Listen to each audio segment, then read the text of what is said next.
center field. That's got carry. It's gone.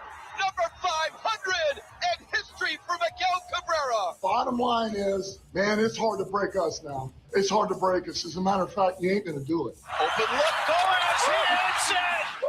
What a play called by Tom Izzo in that timeout. I was 7 years old watching a football game by myself, and I saw those winged helmets come out of the tunnel, and I was hooked at that point. Kane in Chicago! Oh my God! Kane with the overtime winner! Jahmyr Gibbs to the end zone. Touchdown, Detroit Lions. You can't cover that man one-on-one. You just can't do it. He drives, lobs to JD for a jam. You play real good, you start. You don't play as good, you work your way back in. It's the American way, except America has gotten soft. But that is the American way. That's the way it works. This is the 6'6" Kane coming in. Jameson Williams, he's got it. Touchdown, Lions. Now it's Larkin with a burst of speed. He scores. Gives the United States the lead for the first time tonight.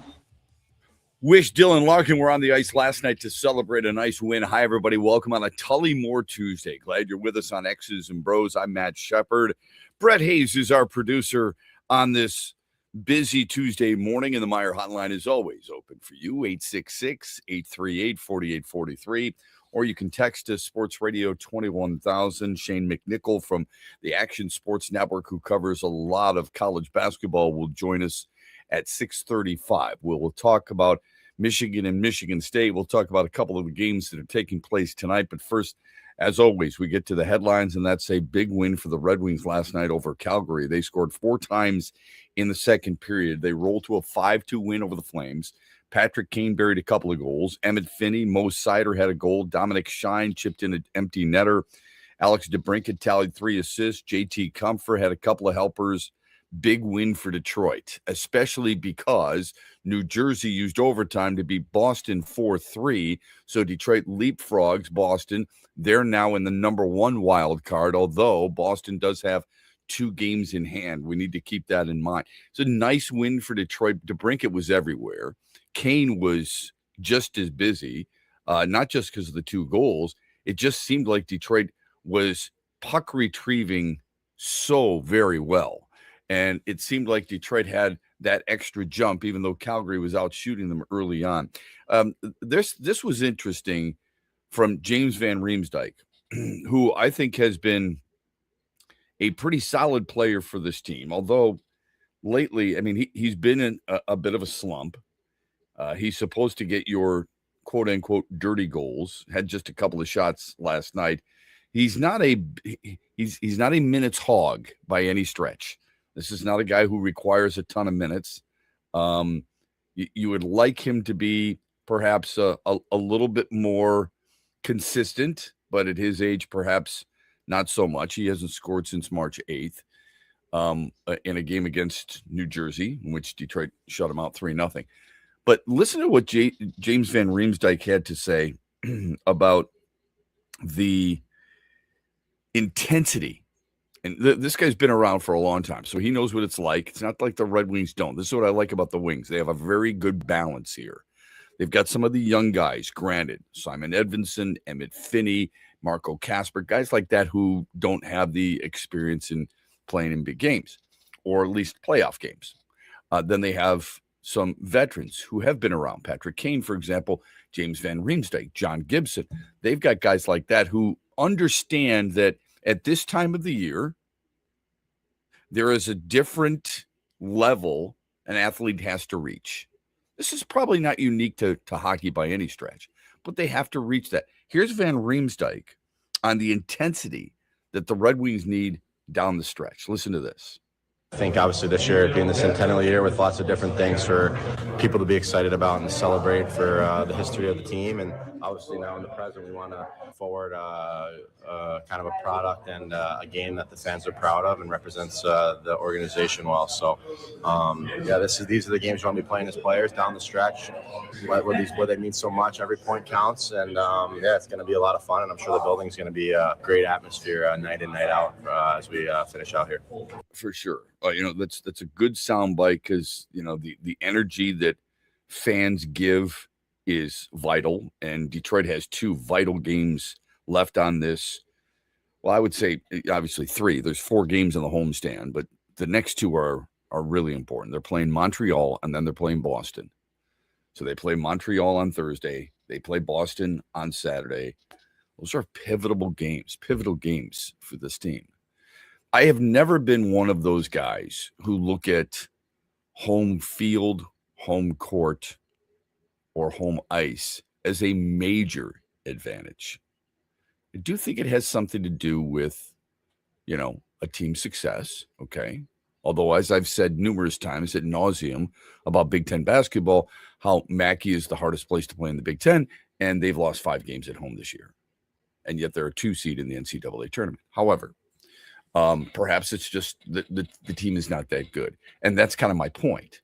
My point is, if you're that good, it doesn't matter where you play. With that said, though, you listen to what James Van Riemsdyk just had to say, and it's very appropriate because there is an energy in a building that an already established or an already good team can use to its advantage. Now, I'm a big believer that emotion only takes you so far. Talent wins. Is Detroit talented enough to reach the playoffs? Well, I think on paper, when healthy, they are. Unfortunately, they are not healthy. Dylan Larkin is hurt. That's a big deal. Andrew Kopp is hurt. That's a big deal. You've lost your top 2 centers. That means obviously, it's going to mean more minutes for guys like Alex DeBrincat, Patrick Kane, a different role for maybe a guy like Mason Appleton, although he only played 10 minutes last night. JT Comfort played 21 minutes. DeBrincat over 20 minutes last night. Patrick Kane, 19 and a half minutes. Important pieces to at least keep them afloat for as long as Larkin is out. How much longer he's out? Remember, it was a couple of weeks, they said. So if he quickly comes back, maybe it's late next week. We'll have to see. But it was a nice win for Detroit and a much-needed win. Pistons are hoping for the same tonight. They're back on the floor against Washington. Detroit has won 3 of 4. The Wizards stink. They have 16 wins on the year. They have lost 12 games in a row after falling to Golden State last night, where the Warriors shot 51%. The 2 teams have split their first 2 meetings. Washington actually beat Detroit last time they played, and that was one of the bigger upsets that we've recognized this year because it's a team that is clearly tanking. Although they did have 4 guys, I think, last night score 21 points, including Trae Young. Either way, it does beg the conversation about the NBA and expansion. You've got how many teams that are truly looking themselves in the mirror and considering we just want to get worse? You have that right now. You have it in sports. The NBA is one of those leagues that actually comes out and says, yes, this is what we're doing. They're making it blatant for everyone to see. That's the reason the commissioner, Adam Silver, has fined teams this year for doing that. Indiana, Utah, for example. May not be a massive fine, but you've got a league right now that is saying, yeah, maybe we should expand to Seattle. Let's expand to Las Vegas. Do we really think there's enough talent to have, 30 more roster spots? You're going to take the worst players from the other teams around the league, put them in a hat, and make up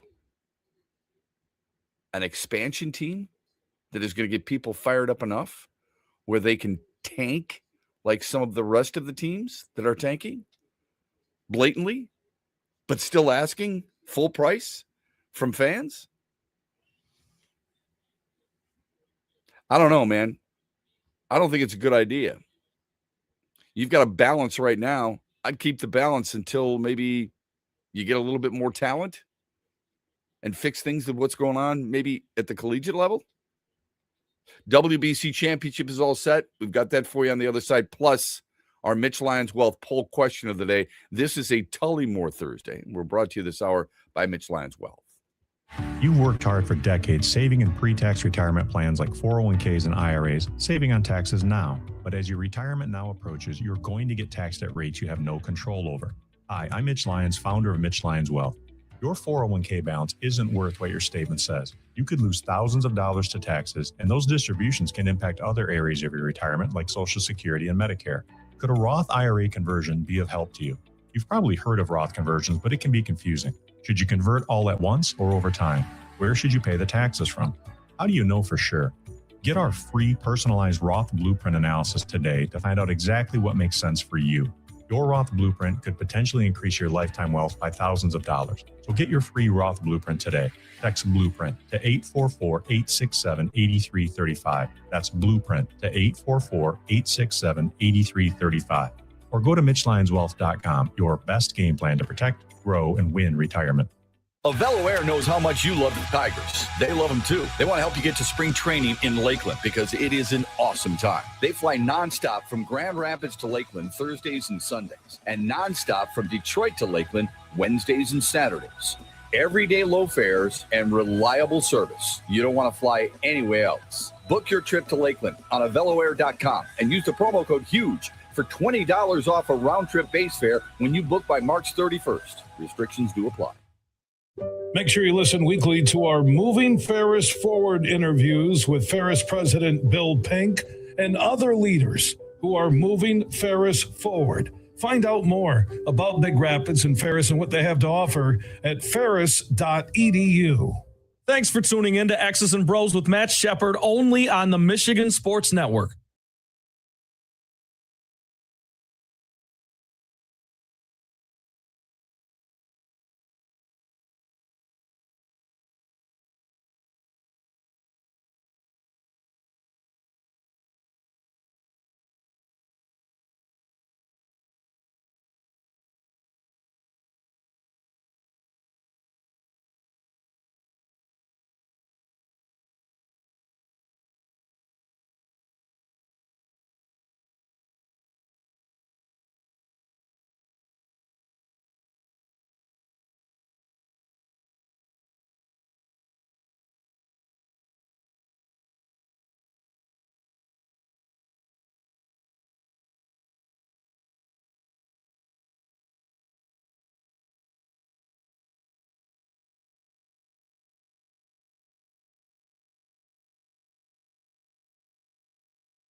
I don't know about you, but there are certain things, if you're watching social media, that I just completely get wrapped up in. And I have a hard time just stopping.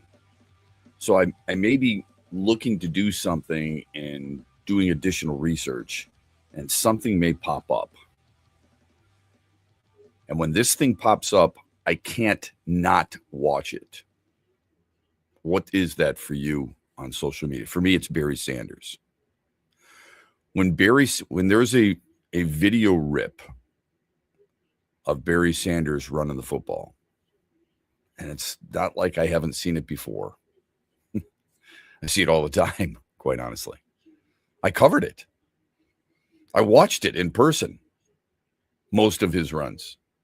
So for me, it's nothing new, but I can't stop watching it. Every time I watch it, it confirms of how much, A, I appreciated him, B, he's the best I've ever seen. I didn't see Jim Brown, all right? But you see videos of him, you see how hard he runs, right? Amazing. Watched a little bit of Walter Payton, okay? Because remember, games way back in the day, you only had a couple of games. You didn't have NFL Red Zone, and you didn't during Barry's career either. But because you're a hometown guy, you get a chance to watch it on a regular basis. Walter Payton was super exciting. O.J. Simpson was really exciting. Different running backs gave you different ways to appreciate the position. John Riggins wasn't Marcus Allen, but both were really fun to watch. Eric Dickerson was an exceptional talent, but he was a different running back than Earl Campbell, who happened to be my favorite back until Barry Sanders, of course.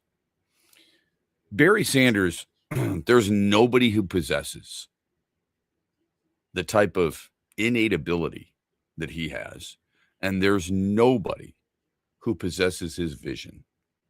I don't know if I've ever seen an athlete. Larry Bird is pretty close. Jason Williams, white chocolate on the NBA floor. Wayne Gretzky. It's an interesting conversation here, I think. The greatest vision of any athlete you've seen. Magic Johnson. Yeah. Magic Johnson, Larry Bird in the NBA. I don't think there's anybody close to Barry Sanders in the National Football League.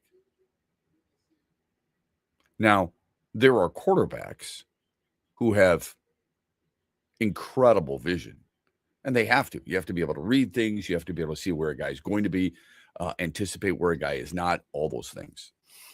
But from a running back standpoint, last year, you look at the running back in the National Football League, and it's deep, right? I mean, James Cook, really good player. Derrick Henry, Hall of Fame player. Jonathan Taylor, early MVP candidate, right? Bijan Robinson, I think he's the best in the league. Guys like Kyron Williams and Jahmyr Gibbs, of course, with Detroit. Saquon Barkley. Depth-wise, not there as like wide receivers or quarterbacks or, dare I even say, tight ends. But the top half, heavy and very good. None of them are even close to what Barry Sanders produced. Now, some of them may be a little bit more physical than Barry Sanders. There was a big knock against Barry early in his career where it's like, is he really that fast? And my thought was, man, did you ever see him turn the corner against Green Bay and slide down the right side of the field with barely any room, waiting for either Herman Moore, who was a really good blocking wide receiver, Johnny Morton, a really good blocking wide receiver, or Brett Perriman, a really good blocking wide receiver? They all had to be good blocking wide receivers for a guy like Barry Sanders. But if you don't think he was fast enough, you weren't watching him. A lot of people, yeah. we get Freddie this morning. Wrong. Jahmyr Gibbs is better. Yeah, that was he's saying that in jest. I know he is, because I know Freddie well. He's That's what everybody was saying last year. I've been in numerous conversations with young people and their amazement of Jahmyr Gibbs, and I've had to bring up Barry Sanders reels. I've had to bring up. I don't think there's another position in football where you have to show people the past greats to tell them how inferior, despite how good they are, inferior today's running backs are. Seriously. I mean, they're not top 10 at the position ever. My opinion. They're not top 10. Not when you look at some of the greatest running backs of all time. They are not in today's era. And the reason is perhaps the workload, okay? Perhaps because it has been they've made it less important. It's a throwing game. We get it. All right? Everybody knows that. But if you start to have a conversation, I always think of people at a bar. When you start to have a conversation about the best of all time, there at that position, nobody from recent eras are in that conversation. Best of all time, many people will stick with Jim Brown. Okay. I'll say Barry Sanders. They're in the conversation. Walter Payton's in the conversation. Emmitt Smith is in the conversation. LaDainian Tomlinson's in the conversation. Marshall Faulk, Eric Dickerson, Adrian Peterson, Earl Campbell, Marcus Allen, right? I think O.J. Simpson belongs in there. So I think he was a hell of a player. I think Tony Dorsett was a really good player. I mentioned John Riggins. Hell, Thurman Thomas. Some believe Franco Harris. Who's the latest guy? I mean, Edgerrin James probably in that conversation. Terrell Davis, 2-time MVP. They're not from today's era. As much as I like, I mean, Derrick Henry might be the only guy, but he might be top 20, but not top 10.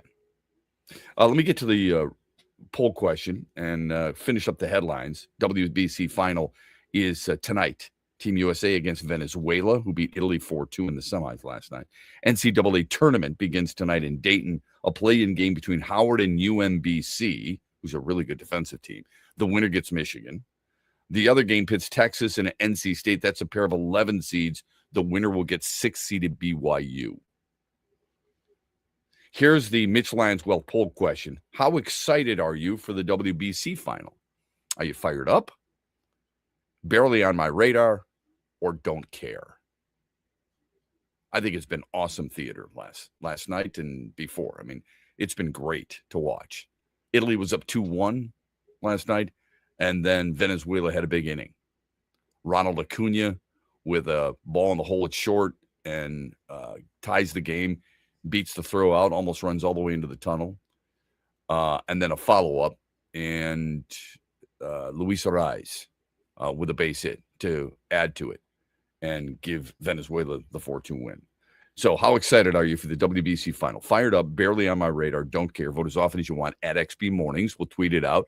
Brett Hayes will tweet it out, and I will retweet it here on X's and Bros. When we come back, Shane McNichol, Action Sports Network. He covers college hoops. He's going to join us here on X's and Bros to give us his thoughts on his bracket, the upsets possibly, the big-name teams that are expected to go far, and a whole lot more.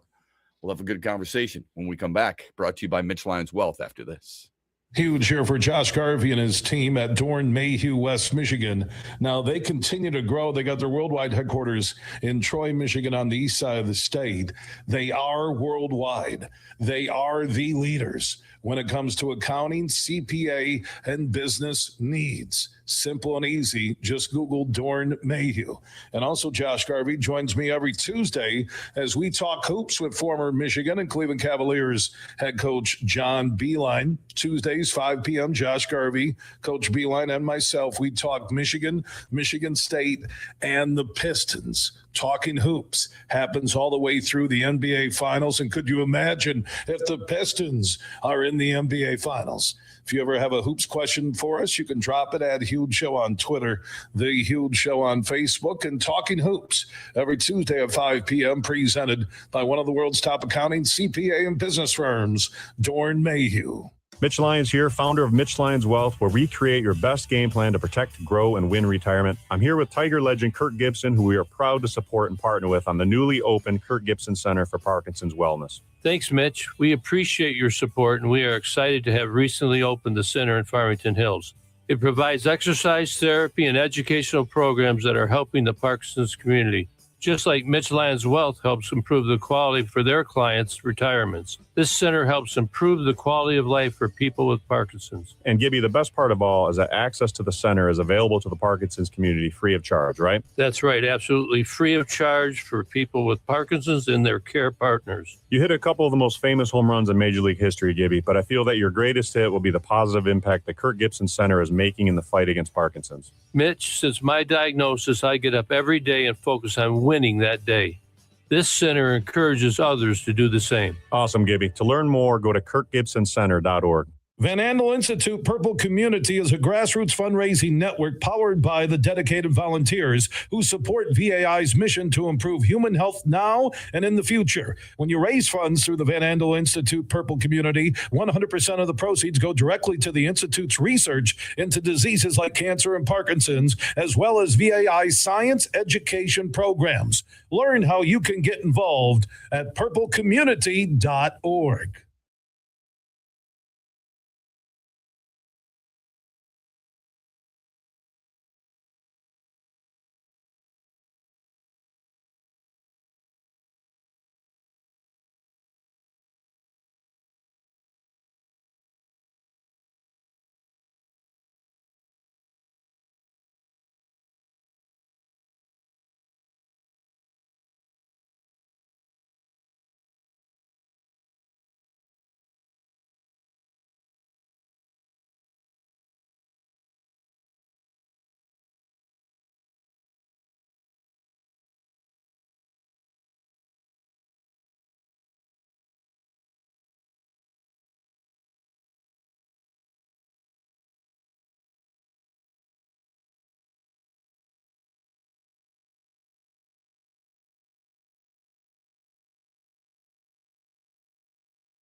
Most of you now have your bracket filled out. Welcome back, 35 after the hour. That would be my guess anyway, and primarily because you've got a couple of games tonight. Perhaps you're waiting for those games to finish, and then you'll complete your bracket. Shane McNichol can help you with that. He's of the Action Sports Network and follows college hoops and is an expert in this area, and he joins us here on X's and Bros for the first time since we've been on the air. Shane, good to have you. We appreciate it very much. What's the toughest region in your mind and why as you look at the brackets? To me, I think there's a lot of challengers down in what's that bottom left, Florida's, which you would hope for if when you're building out those number one seeds, Florida being the fourth number one seed, you're almost hopeful that that's the one that ends up being the toughest and the most possible for chaos, because those top three seeds have been locked in for so long, Michigan, Arizona, and Duke being the three top teams in the country. And Florida certainly has had a great season, ended their conference tournament season with a blowout loss to Vanderbilt, and now sees Vanderbilt as a potential Sweet 16 matchup. Vanderbilt, plenty of work to do to get there. Nebraska's been a really strong team all year. And of course, Florida then, if they get to the Elite Eight, has a potential to play Houston in Houston. Really tough set of circumstances there for the Gators, and plenty of really strong teams down there in that region. So many have looked at the East, but a lot of that may be based on reputation. But when you look at the top five and you see Duke, of course, and you see UConn, and you see Michigan State, you see Kansas, and you see St. John's, what jumps out at you in that bracket specifically? To me, the biggest thing for Duke is Caleb Foster's injury. He was a really important player for them, did a lot of creation off the dribble for them, and I think we saw in the ACC tournament them playing without him. That means we're going to have to see a lot more from Caden Boozer, not just Cameron Boozer, his brother. And in the first game that Duke played in the ACC tournament, where they needed a miracle to hang on and survive and beat Florida State, Caden Boozer did not play well. He was 0 for 5 from three-point land. Florida State kind of dared him to shoot at a certain point in that second half, and it was not his night. Now, he followed it with two really strong games, and Duke won the ACC tournament. But as we all know, in March Madness, one bad game and you're headed home. So I'm curious if there are going to be teams, maybe a St. John's in the Sweet 16, maybe UConn or Michigan State, someone later in the Elite Eight there, who really challenges Caden Boozer to be the one that has to win a game for Duke when Cameron's been the one carrying them all year long. What do you think of Michigan State's chances? I think that's a team that legitimately can get to the Elite Eight. Maybe a lot has to go well. They have to do a better job defending the three, and they're going to have to make some shots that they're not used to making on a regular basis, at least in a game or two. How do you view the Spartans' run? Yeah, I think they're a team that has so much of that Tom Izzo March magic to them that you certainly could see a deep run for the Spartans. The thing that worries me about Michigan State is how reliant they are on Jeremy Fears. I mean, he is a guy who leads the country in assist rate, but so much of what they want to do offensively starts with Fears coming off screens, creating off the dribble, finding his way into the basket, creating contact, and it again, going back to the idea of it being single elimination, the right team has the guy who shuts Fears down, or the referees aren't falling for the Jeremy Fears thing when he's trying to draw contact near the rim. That feels like a problem for Michigan State because there isn't that second guy who can get his own shot off the bounce. Everything feels like it runs through Fears, and he's a really good player. He can certainly make a name for himself this March and having one of those moments that gets them to the Elite Eight, a Final Four. But again, a single elimination, I worry about the team that finds the right way to slow Jeremy Fears down kind of almost automatically finds the way to slow Michigan State down. He is the college hoops insider for Action Sports Network. He is Shane McNichol joining us here on X's and Bros on this Tullymore Tuesday. Michigan, in the meantime, deserved as a one seed for sure. Despite the loss to Purdue, I don't think people are overly concerned, but the LJ Kaysen injury can cause some issues for Michigan at the point guard position. They do have multiple ball handlers because Trey McKinney can do just that, but not to the same effectiveness. What do you think is Michigan's Achilles heel, and how far do you think they can go? I mean, Michigan's certainly capable of winning the entire tournament. Kaysen was an important player for them, and I think the biggest thing that it does is put Elliot Cadeau in an even greater position for them. I think those of us who have been watching Elliot Cadeau since his years in North Carolina are a little more concerned about that. I think he has been so much better for Michigan this year than he was in either of his seasons at North Carolina. His shooting it almost feels like an anomaly, his outside shooting, given where he was 2 years ago. He shot 19% from 3-point range, and not on a tiny amount of shots either. So his ability to continue to play the way we've seen him this year at Michigan versus what we've seen in the past in North Carolina is even more important now that he takes on a greater role with Cason injured. I think for Michigan, you look further down their bracket. St. Louis is certainly a scary team and a fun team, but that 4 and 5 in the region, Texas Tech lost its All-American player JT Toppin. Certainly still a good team, a great defensive team, a well-coached team, and then Alabama, currently embroiled in controversy with its second leading scorer arrested and not currently with the team. So if things could have broken better for Michigan in the top half of that bracket, I don't know how they could. So again, you can't look past anybody. It's March. St. Louis and Georgia's good teams, capable of beating good teams. Everybody's good. Texas Tech is still a strong team, but that's a pretty great break for a path to the Elite Eight. And then from there, I mean, Michigan's as good as anyone. When they hit that top gear, there's just no one like them this year. They've certainly had their losses late. Purdue put a little bit on tape of how to beat Michigan, but the Michigan team that beat Gonzaga by 40 is the best team in the country. It's just a matter if we see them hit that gear this March. Yeah, and if they hit Iowa State, who can make some shots, I mean, that would be a challenge. I think Arizona's the best team in the tournament, even though they are the second overall 1 seed. What do you like most about the Wildcats, and what gives you pause for their run? Yeah, Arizona is my pick to win it all as well. Certainly the best team. Obviously anything can happen, but to me, the easiest way to boil it down is with Koa Pete, their star freshman, healthy enough to play a full game. This year, Arizona only lost once, and that loss was on a big Monday, quick turnaround from a Saturday game at Kansas, where Bill Self never loses that game. Every other game that Koa Pete played at least 15 minutes, Arizona won. And it's remarkable how well that team seems to play together, how everyone has their role. Jaden Bradley knows, hey, it's this time of the game. It's time for me to shoot. Braden Burries knows, hey, I'm getting hot. It's time for me to take over. Pete knows. It's remarkable what Tommy Lloyd has built on paper. It's just about translating paper to the pavement here for Arizona. And I think if you have a worry, I think it's maybe potentially them getting into some foul trouble, just finding the wrong matchup where a team hits the right shots. But overall, Arizona's my favorite team in this tournament and pick to win it. Who do you have them playing, by the way? Because I got them playing UConn. I went with Houston. I think that advantage of getting to play in Houston is massive for Kelvin Sampson's guys, and I think they've hit that gear that they seem to find every March where they find their way.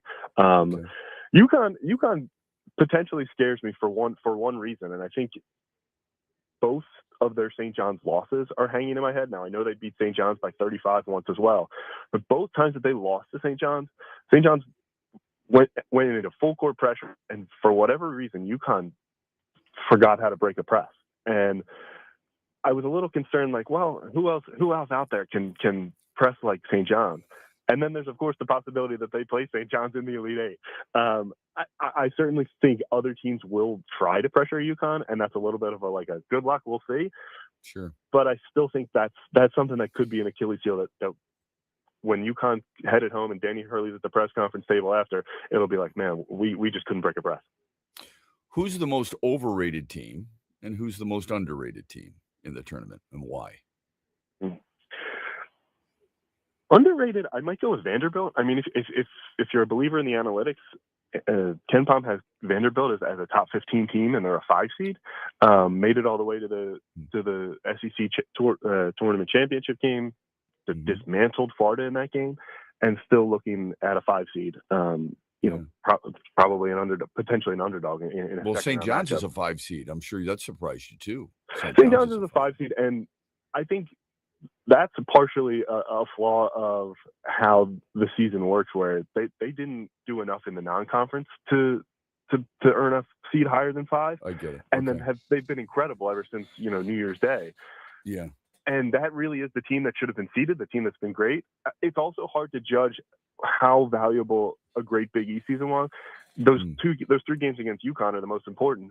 But the only other Big East team we have in this tournament is Villanova, and I certainly have some questions about Villanova, that they only have one win worth anything this year. So I think both of those are good shout outs of Vanderbilt and St. John's being underrated. I'm going up to the double digit seeds. I think South Florida's an underrated team. I think that's a team that maybe would have gotten consideration as an at-large, seeing them on the 11 line here had they lost in the American Conference. Top 10 in offensive rebounding, really attack the glass hard, attack the rim nonstop. And I think that's going to be a tough thing for a lot of teams to deal with. As far as overrated, I certainly think Purdue is getting a little extra shine from that Big Ten tournament run. Yeah. That's a team that we've seen them time and time again, and we've seen them lose in March time and time again, and there's no Zach Edey to protect them this time. So, does Braden Smith have the magic to find the shots and find his teammates when he needs to? He's certainly done it time, and we've seen it over and over again. I just worry that it's the same old story for Purdue. Shane, what, the 5-12 seems to always be the chic pick for a possible upset. Of the 4 5-12 games, which would you say is the most likely for an upset? I actually think Akron's a pretty good team. Yeah, Akron's a really good team, and they wanted the MAC, which was a solid conference this year. Had 2 teams get in, and like I said, Texas Tech is without JT Toppin, who with him they would be a team I would be looking at potentially Elite Eight, Final Four. Sure. Still a really good team. Christian Anderson's still a 20-point per game scorer. Like I said, Graham McCaslin's a really good coach. They defend their pants off. But when your team's missing their best player, you start to have some wonders. Now that might flip and be like a motivation bulletin board. They say we can't win without Toppin, but certainly a good strong team in Akron playing a team down its best player is an attractive upset pick. Sure. I agree with you. Shane McNichol from the Action Sports Network joining us here, talking a little college hoops. So Big Ten is obviously in our wheelhouse. 9 teams from the Big Ten. I'm not going to say it surprised me, but that's a lot, obviously. Not as many as the SEC with 10, but it's a lot. Do you think the Big Ten is properly represented in this tournament? Yeah, I do. I'm certainly, as a diehard college basketball fan, I'm a sucker for the mid majors. I question whether that 10th SEC team has any value in a tournament like this. You've essentially had your chance to showcase what you're made of. Whereas in the realm of the Miami, Ohio, or Auburn, please put me on the side of Miami, Ohio.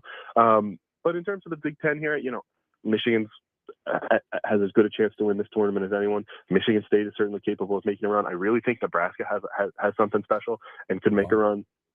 And of course Illinois. I think Illinois, as we went back and talked about Houston getting to play in Houston, I think Illinois is probably the most disadvantaged by that potential Sweet 16 matchup. Were it played anywhere else in the country, I think could be one of the best games in this tournament.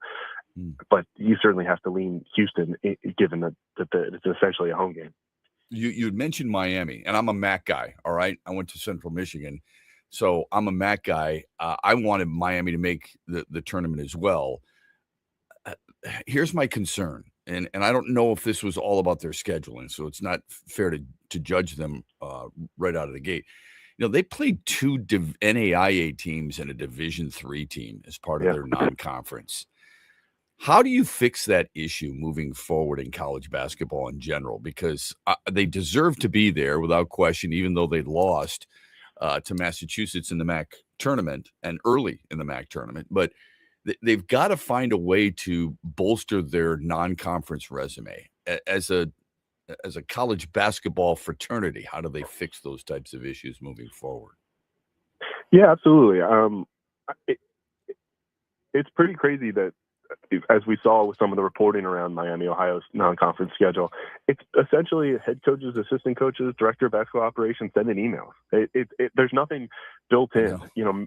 I think a team like Miami would have really benefited from playing in a multi-team event somewhere, or long term, if you're saying like, how does the NCAA fix it, or how does the conference fix it? The MAC playing some sort of challenge against another conference, because at the very least, Miami not only didn't play any power conference teams, didn't play any top 100 teams. There are certainly plenty of top 100 level opponents that Miami, I didn't make their schedule, but you would hope that even outside of the power conferences, Miami could find a couple teams like, you look at this tournament, teams like from the Ivy League, from all across the country. There are UNC Wilmington is not even in this tournament as a top 100 team. Like, there are teams that you could find to play that would bolster your schedule and bolster your metrics and make you look stronger. And Miami didn't do it. I think for me, you lose one game out of 32, and I certainly want to see you play in the tournament that determines the national champion. And again, to me, the biggest thing, and I know I'm already fearing it and ready for it. If Miami of Ohio goes and gets blown out by SMU, or even squeaks past SMU and goes and Tennessee absolutely overwhelms them, it's of course going to be, well, they didn't deserve it. That right. Clearly their schedule, they played a bunch of cupcakes. But to me, that proves nothing. Good teams lose in March. Bad teams sometimes win in March. St. Peter's and Fairleigh Dickinson, like, those teams didn't have the resume to beat the teams that they did. It's about who deserves to see their name when you print out your bracket and you put the names on there. Who deserves to be there? Miami absolutely was deserving. I wish that there was an easier case, and I wish that they could have found ways to do it. And I wish the NCAA and the conferences can find ways to prove that good teams deserve their way in, especially good teams at the mid-major level. But this year, Miami was certainly deserving. Last thing for you, and it's something everybody asks you, whether you're at a party or you're at work. Who is your Final Four? I know you got Arizona beating Houston, but who are the other two semifinalists? Yeah, the other two would be Michigan. Like I said, I think as easy a path to the Elite Eight as the one seed's going to find. And trust me, that does not overlook a really good St. Louis team. And then you brought them up. St. John's is a team that I like. I really think they have the ability to do to Duke what they've done to UConn a couple times that they've met, especially without Caleb Foster playing, challenging those Duke guards, really putting them in a blender and making them find a way to avoid turnovers and to try to score with Cameron Boozer getting all of the defensive attention. I just think Rick Pitino is going to be able to find a little magic there. And then, of course, the opportunity to potentially play UConn for a fourth time in the Elite Eight. And they've won two of the first three. The way that the last game went, I would certainly favor St. John's there. So that would be my picks. Houston over St. John's, Arizona over Michigan in what I would almost think of as a quasi-national championship game to advance to the national championship game, and then Arizona over Houston in a close one. Great learning experience, Shane. You know your stuff. We appreciate it. Keep up the great work. We hope we can talk again down the road. Thanks. Enjoy the hoops, everybody. All right. Shane McNichol from Action Sports Network, their college basketball expert. Really good stuff here on X's and Bros on a Tullymore Tuesday, brought to you by Mitch Lyons Wealth. Huge here for the Michigan High School Athletic Association. You can stay up to date on the latest from Lansing 24/7 at MHSAA.com, at MHSAA on Twitter, and MHSAA on Facebook. The latest news, press releases, and stories connected to every high school in the state of Michigan, available for you 24/7 from the Michigan High School Athletic Association. Log on to MHSAA.com, at MHSAA on Twitter, and MHSAA on Facebook. And if you're looking for archive boys and girls high school sports, MHSAA.TV. That's MHSAA.TV. 24/7, everything you need to know about high school sports in Michigan. Log on to MHSAA.com. Hey, when you travel, you want low fares, you want reliable service, and you want a direct flight. Avelo Air gives you all of that and more. Avelo Air has direct flights to take Tigers fans to spring training in Lakeland. Avelo Air will take you from Grand Rapids to Lakeland directly on Thursdays and Sundays. They will take you directly from Detroit to Lakeland on Wednesdays and Saturdays. You literally land 20 minutes from the ballpark. You don't have to wait in lines. You don't have to worry about any of that other hassle. This is hassle-free travel like you deserve. Go to AveloAir.com and get $20 off a base fare round-trip flight to Lakeland when you book your trip by March 31st. All you have to do is use the code HUGE, that's HUGE, on AveloAir.com. Restrictions do apply. See AveloAir.com for details today. The Freddie the Pizza Man Foundation is dedicated to providing support to families and Michigan schools touched by autism. We invite you to join us in supporting these families and schools by making a donation at freddythepizzaman.com. With your donation, you can help provide essential resources that can make a real impact. Visit freddythepizzaman.com to make a donation and to learn more about the foundation's mission. That's FREDI, thepizzaman.com. Together, we can make a difference. You've worked hard for decades saving in pre-tax retirement plans like 401ks and IRAs, saving on taxes now. But as your retirement now approaches, you're going to get taxed at rates you have no control over. Hi, I'm Mitch Lyons, founder of Mitch Lyons Wealth. Your 401k balance isn't worth what your statement says. You could lose thousands of dollars to taxes, and those distributions can impact other areas of your retirement like Social Security and Medicare. Could a Roth IRA conversion be of help to you? You've probably heard of Roth conversions, but it can be confusing. Should you convert all at once or over time? Where should you pay the taxes from? How do you know for sure? Get our free personalized Roth Blueprint analysis today to find out exactly what makes sense for you. Your Roth Blueprint could potentially increase your lifetime wealth by thousands of dollars. So get your free Roth Blueprint today. Text Blueprint to 844-867-8335. That's Blueprint to 844-867-8335. Or go to MitchLyonsWealth.com, your best game plan to protect, grow, and win retirement. Huge here for Van Andel Institute Purple Community. Now, they're a grassroots fundraising network powered by the volunteers who support VAI's mission to improve health now and in the future. Learn more at purplecommunity.org.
That was really good stuff, man. Really appreciate Shane McNichol.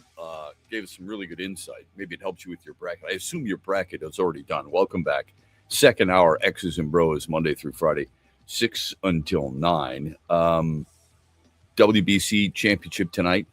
It'll be Nolan McLean of the Mets, who got the crap kicked out of him by Italy earlier in this tournament, against former Tiger Eduardo Rodriguez for Venezuela, because they beat Italy last night 4-2. Of course, Italy, you know, how many of them were truly Italian? I mean, they have Italian lineage. 23 were born in America on the Italian team, 3 in Italy, 2 in Venezuela, and 1 in Canada. That made up the WBC roster of Team Italy. Meanwhile, with the U.S. being there, and we're all fired up because they got there behind a 2-1 Dominican Republic win, or over the Dominican Republic win.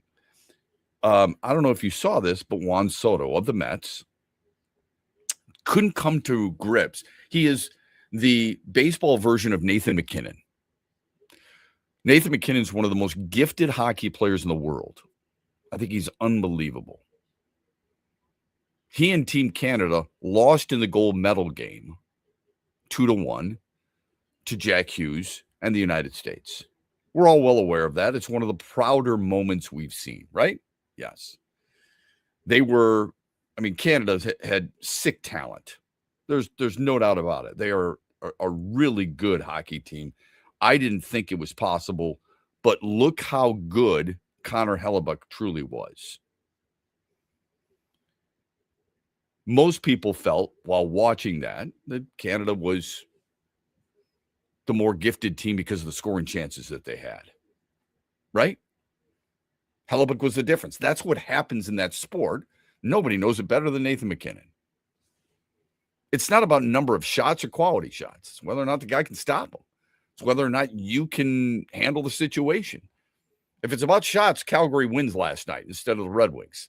Red Wings got outshot 27-25. Calgary early on had the ice tilted. Detroit won it 5-2. Much needed win, needed that victory. Thank goodness they got the win, right? Nathan MacKinnon felt like, remember, after the tournament, he says, I think we all know who the best team was. Or you decide who the best team was. We already made the decision. You don't even need to make a decision. You look at the damn scoreboard. Which teams got gold medals hanging around their neck? Which one had silver medals while getting a little puppy as a stuffed animal or whatever the hell that was? Juan Soto has taken a page from Nathan MacKinnon with the same thing. He said after Team USA won 2-1, and there was some mild controversy, some may say major, I'll call it mild, on the final pitch from Mason Miller to Geraldo Perdomo with runners at second and third. Perdomo took the 3-2 pitch. If you look at a side view, it is a strike. If you look at where the ball crosses the plate, it's a strike. If you see where the ball is caught by Will Smith, it is out of the zone. John Smoltz said it's as much on the broadcast. I think John Smoltz is the best analyst in sports, period. He's better than any NBA commentator. He's better than any NFL commentator. And I think he's better than any NHL commentator. Be an interesting ranking. If you went the NCAA tournament route, you couldn't get 68. But who is the best analyst? I would put Smoltz at number 1. Number 2 might be Greg Olson. Number 3 might be Eddie Olchuk. But I digress. Anyway, you look at the side view and you see where the ball is crossing. It's at the knees. It's not as egregious as so many people thought originally. There's people on social media. It doesn't matter where you're from. Oh, my gosh, what a joke. That's the worst call I've ever seen. Look at it at a side view and look at where the ball crosses the plate, not where the catcher catches it. Juan Soto said after the game, in which Team USA won 2-1, we showed the world who's the best team in baseball. That's weird because they're done playing, right? They are no longer playing, but Team USA is. How is that possible? Perdomo said afterwards, I knew it was wrong. It was 100% wrong. Everybody's talking about we need the ABS system, the automatic ball strike system, that ultimately you can challenge. No. Pete Crow Armstrong actually said, I'm glad we had no ABS. Looked a little down. I'm happy with the human element. This from left field, because he got moved to left field. Byron Buxton came in and played center field. Looked a little down. Those guys have incredible eyesight. Okay. My question would be, maybe you ought to reserve judgment until you see a slow-mo side view where it's a better indication of whether the ball was in for a strike or not. That's been the whole focus, rather than how good Team USA's pitchers have been, rather than how important it was to get back-to-back homers from Gunnar Henderson and Roman Anthony to win it 2-1.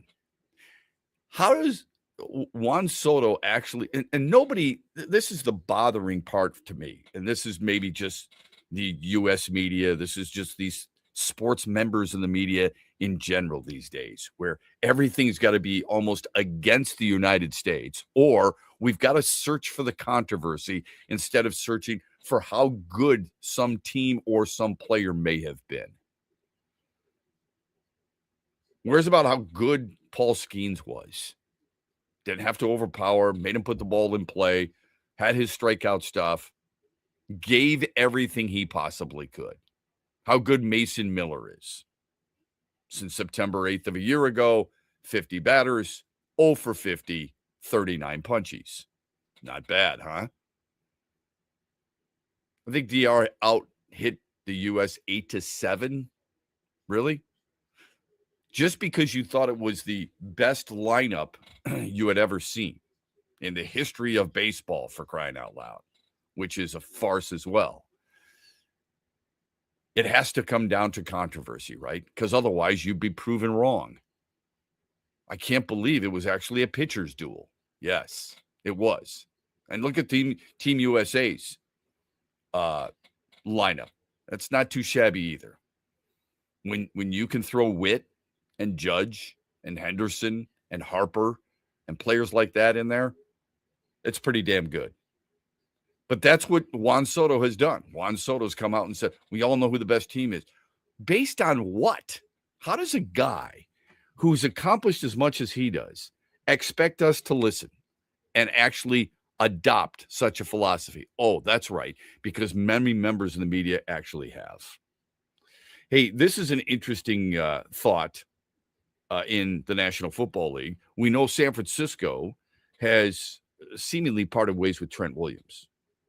There's philosophically, all right, there's a 50% chance, according to ML Football, 50% chance that Williams gets traded by San Francisco. The 37-year-old, he's going to be a future Hall of Famer. He's a 12-time Pro Bowler. He's an incredible player, still playing at a high level. The belief is the Kansas City Chiefs are the favorites to trade for Trent Williams. Meanwhile, Detroit's own Taylor Decker is still searching for a team. Remember, he asked for his release. He wanted to be able to go someplace else. He was due to make $21 million this year. I don't know if you saw this, but supposedly the best tackle on the free agent market, Rashad Walker, is signed a 1-year, $10 million contract with Carolina. He got 1 year. That's it. Rashad Walker got 1 year, $10 million. The belief is that Taylor Decker may go back to the Lions and re-engage with them. The impact of that on the other side of X's and Bros when we come back. We're glad you've joined us on a Tullymore Tuesday, and we're brought to you this hour by Meijer. Hear that? That's the sound of saving a good deal more when you shop with M-Perks at Meijer. Some delicious Cosmic Crisp apples, money saved. Meijer Essential Paper Towels, that's money saved. Savings, savings, savings. Because every dollar spent is also points earned in M-Perks, which you can use to save on your next grocery trip or up to $1 off per gallon on your next tank of gas. At Meyer, we work hard to help you save a good deal more for a whole lot less. That's bringing more good to life. Exclusions apply. See mperks.com for details. Make sure you listen weekly to our Moving Ferris Forward interviews with Ferris President Bill Pink and other leaders who are moving Ferris forward. Find out more about Big Rapids and Ferris and what they have to offer at ferris.edu. Lake Michigan Credit Union is proud to be the official sponsor of Detroit Tigers spring training. Get to the ballpark today and enjoy family fun. LMCU is providing tickets to winners who enter our Tigers Tuesday contest. Text the word Tigers to 21,000 and register for tickets today. And listen to The Huge Show to see if you're a winner. It's brought to you by our friends at LMCU. You'll love banking there. Mitch Lyons here, founder of Mitch Lyons Wealth, where we create your best game plan to protect, grow, and win retirement. I'm here with Tiger legend Kirk Gibson, who we are proud to support and partner with on the newly opened Kirk Gibson Center for Parkinson's Wellness. Thanks, Mitch. We appreciate your support, and we are excited to have recently opened the center in Farmington Hills. It provides exercise therapy and educational programs that are helping the Parkinson's community, just like Mitch Lyons Wealth helps improve the quality for their clients' retirements. This center helps improve the quality of life for people with Parkinson's. And Gibby, the best part of all is that access to the center is available to the Parkinson's community free of charge, right? That's right, absolutely free of charge for people with Parkinson's and their care partners. You hit a couple of the most famous home runs in Major League history, Gibby, but I feel that your greatest hit will be the positive impact the Kirk Gibson Center is making in the fight against Parkinson's. Mitch, since my diagnosis, I get up every day and focus on winning that day. This center encourages others to do the same. Awesome, Gibby. To learn more, go to kirkgibsoncenter.org. Thanks for tuning in to X's and Bros with Matt Shepard, only on the Michigan Sports Network.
Just the culture, the locker room, like what it means to be a Lion, you know, what it's all about here. Like, I feel like that's like something I can get behind, something that I really mesh well with.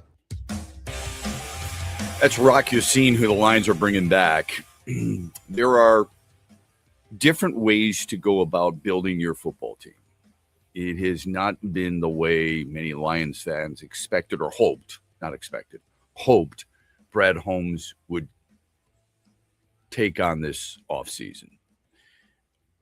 Patience is really hard for people in life, especially sports fans. All right. Being committed to a process is really hard, I think. Can anybody understand, appreciate, and respect how Brad Holmes is going about what the Lions are doing right now? They have not signed the impact players you were hoping for. I like the signing of Roger McCreary, quite honestly. I think it's going to help them. I think this is a team that requires depth. They need more depth because of the number of players that they lost. I've seen plenty of websites and plenty of social media encounters where people have said basically in so many words, listen, they've gotten a C so far. Okay. I wouldn't give them more than a C either. Isaiah Pacheco, you want to measure him to David Montgomery. Isaiah Pacheco at 27 years old, who started 12 games last year for Kansas City, has 2 rings, is not going to be the bell cow. Neither was David Montgomery. This team's running game starts up front and ends with Jahmyr Gibbs. Whether David Montgomery was here or not, that's the way it was going to be. Pacheco is a solid pass protector. He's a change of pace guy who doesn't turn it over and runs hard. But he is not the difference in the running game between being number 1 in the league and number 30 in the league. Cade Mays is an upgrade from a year ago, and it's not even close. He is one of the better centers who is on the free agent market. You did not overspend for him. His 94.3% pass block win rate ranked 20th last year among centers. He allowed just 1 sack. He allowed very few pressures. He will help stabilize the middle of your offensive line. I can't stand the Teddy Bridgewater signing. The Larry Borom signing barely moves my needle.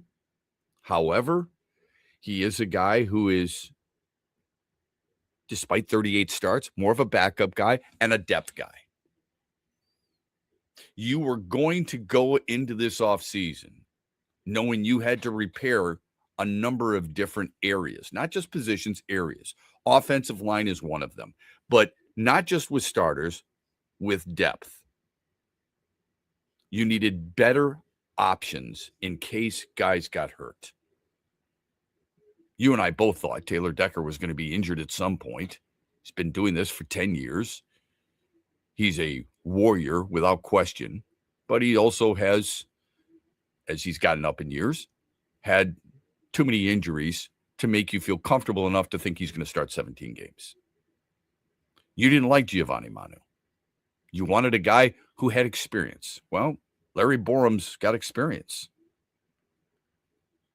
He's got a decent pass block win rate. He's got starts under his belt. If you have to start him 15 games, you're in deep trouble. But if you get him for a couple, you might be able to survive. At least better than what you had before. Malcolm Rodriguez re-signing there.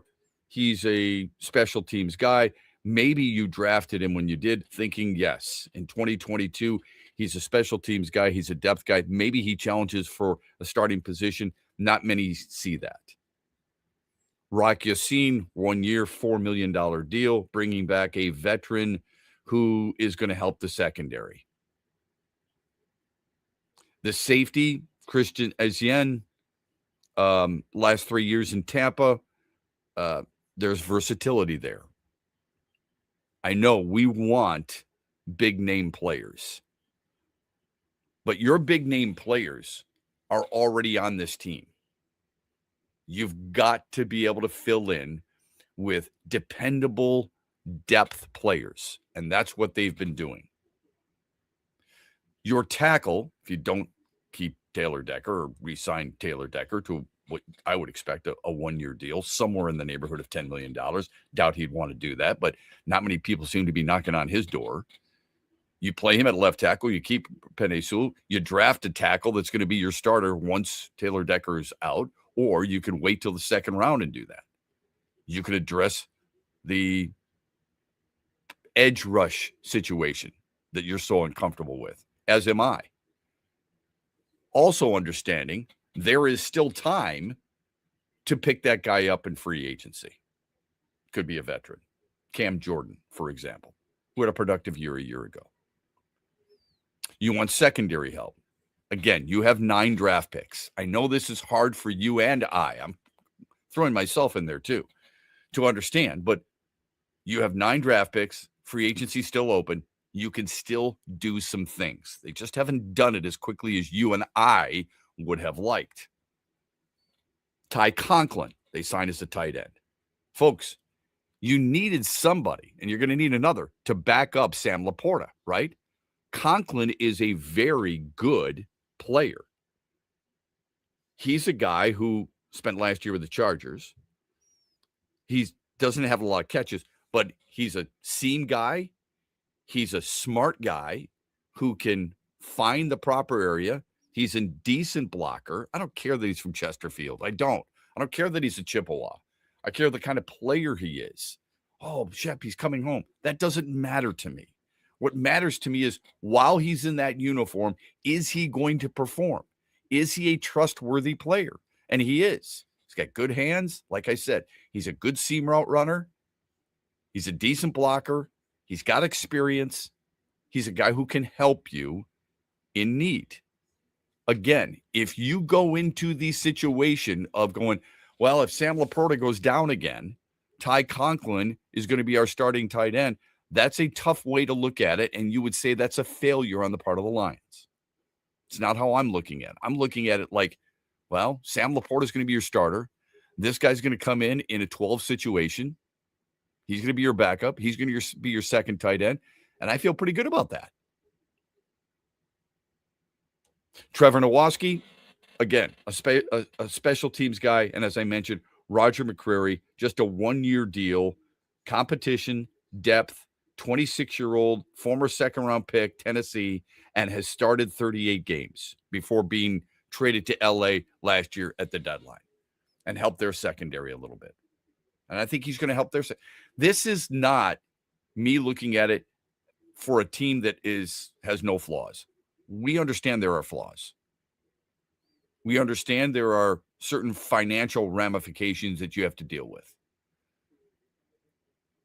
This team is going to rely on some of its new draft picks. Every team does in the first few rounds. And this team is going to rely on some of its younger players growing into more prominent roles. Again, their core players, you and I can agree that they paid too much for certain players. I know a lot of people are like, oh my God, I can't believe they signed Kirby Joseph as soon as they did. You know, you look back at that now, obviously with the injury, it doesn't feel great. At the time, making him the highest paid safety blew our mind. Since that time, that has, others have reset the market, as they did with wide receiver with Amon-Ra St. Brown. And as they did with quarterbacks with Jared Goff. And as maybe Jahmyr Gibbs might do at running back, even though I wouldn't necessarily do that. They're going to be built by their younger players getting better and their draft picks. We need to understand and embrace that, if you will, if you want to have an enjoyable football watching experience. Our phone number on the Meijer hotline, 866-838-4843. We could text the program, Sports Radio 21,000. We'll get some of your thoughts on that. We're brought to you by Meijer on a Tullymore Tuesday, and we're glad you're with us. Huge here for the Michigan High School Athletic Association. You can stay up to date on the latest from Lansing 24/7 at MHSAA.com, at MHSAA on Twitter, and MHSAA on Facebook. The latest news, press releases, and stories connected to every high school in the state of Michigan, available for you 24/7 from the Michigan High School Athletic Association.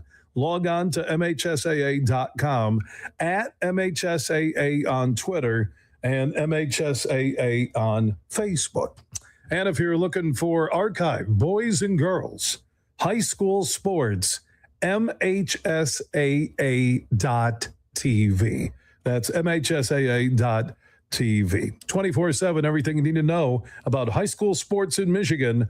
Log on to MHSAA.com. Hear that? That's the sound of saving a good deal more when you shop with M-Perks at Meijer. Some delicious Cosmic Crisp apples, money saved. Meijer Essential Paper Towels, that's money saved. Savings, savings, savings. Because every dollar spent is also points earned in M-Perks, which you can use to save on your next grocery trip or up to $1 off per gallon on your next tank of gas. At Meijer, we work hard to help you save a good deal more for a whole lot less. That's bringing more good to life. Exclusions apply. See mperks.com for details. Huge here for Van Andel Institute Purple Community. Now, they're a grassroots fundraising network powered by the volunteers who support VAI's mission to improve health now and in the future. Learn more at purplecommunity.org.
35 after the hour. Welcome back on a Tullymore Tuesday. This hour of X's and Bros proudly brought to you by Meijer. Again, earlier today, thanks to Shane McNichol, Action Sports Network. If you missed any of that, it'll be on a podcast. Brett Hayes will put that up for us. I will retweet it. Good conversation regarding the NCAA tournament. And speaking of that, that was our poll question yesterday. Who wins the national championship? We'll have results from that in the 8 o'clock hour. Our Mitch Lyons Wealth poll question today. How excited are you for the WBC final that takes off tonight? It's Team USA against Venezuela. You are fired up. It's barely on your radar, or you do not care. Those are the options. You can vote at XB Mornings. We'll give you the results tomorrow in the 8 o'clock hour when we talk about the finale that takes place tonight. Nolan McLean of the Mets, Eduardo Rodriguez of the Arizona Diamondbacks, formerly of your Detroit Tigers. Speaking of the Tigers, got a text. Shep, where do you think they bat McGonigal when he makes the team? Does he bat second? Does he bat leadoff for the next 15 years? How long do you think they give Parker Meadows? I'm still convinced they need him to succeed at the plate. That's a really good question from Freddie. Kevin McGonigal has an OPS of over 1,000. It's 1063, I think, right now. I don't know what the Tigers' feeling was going into spring training. I doubt they said, when we're looking at our team and we're making our roster, we know Riley Green's going to be there. We know Kerry Carpenter will be there. We know Javier Baez and Gleyber Torres and Spencer Torkelson and Dylan Dingler and Tarek Skubal and Casey Mize and Justin Verlander. We know a lot of guys who are going to be on the team already. Colt Keith already on the team, right? Hard for those guys to play themselves off the team after what they did a year ago. They are counted on in certain situations, right? I think that's fair to say. I don't know that they said, well, our shortstop is definitely going to be Kevin McGonigal. There are ways to play yourself off a team and play yourself on a team. And I think Kevin McGonigal has played himself onto this team. It is logical to admit he's your best shortstop possible, right? If they don't take him, what does every other player who has watched him firsthand tear up spring training pitching, whether or not he's hitting guys who are, I don't know, going to be on their major league team or not? It doesn't matter. He's facing the same guys that other guys who are already on this team are facing and having better success for the most part. So I think it makes sense that Kevin McGonigal, even at the age of 20, has played himself onto this team. My guess is the Tigers went into spring training saying he has to have an exceptional spring for us to take him north, or in this case, west, since they open in San Diego. Good luck facing Mason Miller. Anyway, he's done it. I don't think there's any question about it. He's not only been their best shortstop, you could argue he's been their best player. Where would you bat him? There are different philosophies on this. I don't know Kevin McGonigal. I don't know the kid. But he sure seems to be a kid who exudes extreme confidence, and the ability matches it. Doesn't mean he's cocky by any stretch. In fact, I think he's just the opposite. I think from what people have said, he's a humble guy. Some would say you bat a young player at the bottom of a lineup so they're not overwhelmed. Does this kid look overwhelmed at all to you? In any, if you followed him, whether it be at the minor league level, the Arizona Fall League, the AFL, or even in spring training, has he looked overwhelmed to you? He might get caught up in, man, it's going to be hard in the major leagues early on. Maybe you bat him at the bottom of your lineup. You don't have your traditional lineup. Is there such a thing as a traditional lineup anymore? It's not like back in the day when you had the obvious leadoff hitter, hi Ricky Henderson, And then suddenly your number 2 hitter is your Alan Trammell type player who helps set the stage or handles the bat or goes the opposite way and then loads them up for guys like Kirk Gibson and Lance Parrish. That's not the way it works any longer. It's different. Every sport is different. We've gone from a running game to a passing league in the NFL. You've gone from 1, 2, 3, 4, 5 traditionally in the NBA to stretch 4s and stretch 5s. So that stuff does not matter. You've gone from, a very rare sight of a guy like Bobby Orr in hockey to now guys who sometimes are your best playmakers who are defensemen. Hello, Quinn Hughes. Okay. Hello, Cale Makar. Guys like that. More defensive players jumping in to the offensive part of the game. So baseball is not always, well, this guy doesn't have a lot of power, but he gets on base. Let's put him at the top of the lineup. You want to get as many at-bats for your best players as possible, your best hitters as possible. Would you put him at the bottom of your lineup? And if so, who hits at the top of your order? Because you want a guy who can get on base. That's pretty obvious. You want that in the top 3 to 4 spots in your lineup. But remember how A.J. Hinch likes to handle his lineup too.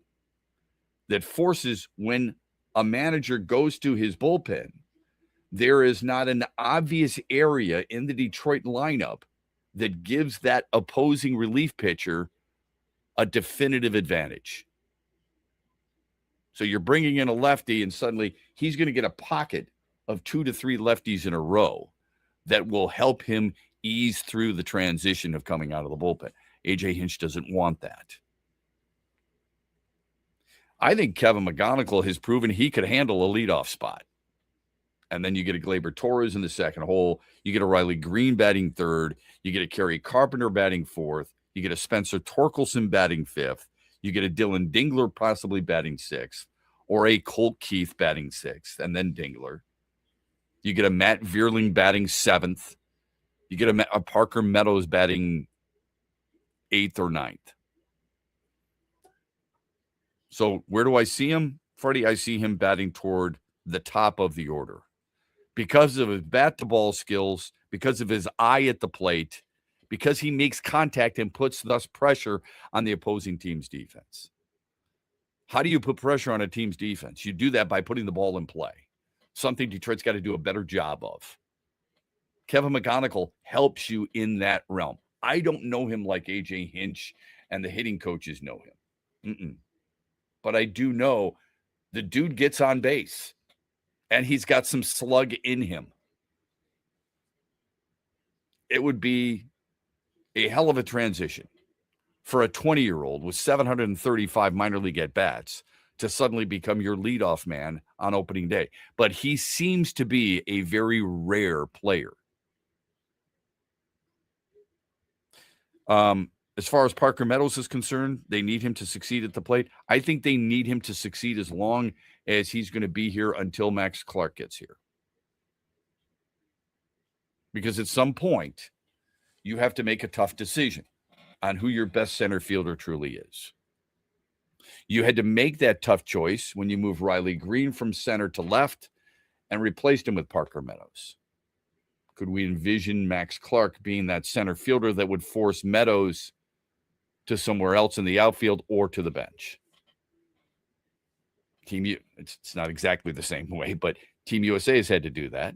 Pete Crow Armstrong's a really good center fielder. They put in Byron Buxton and they move Pete Crow Armstrong to left field. Shep, what do you think about the Tigers trading for a Byron Buxton? Nope. I like him. He's got good speed. He's got decent power. He cannot stay healthy.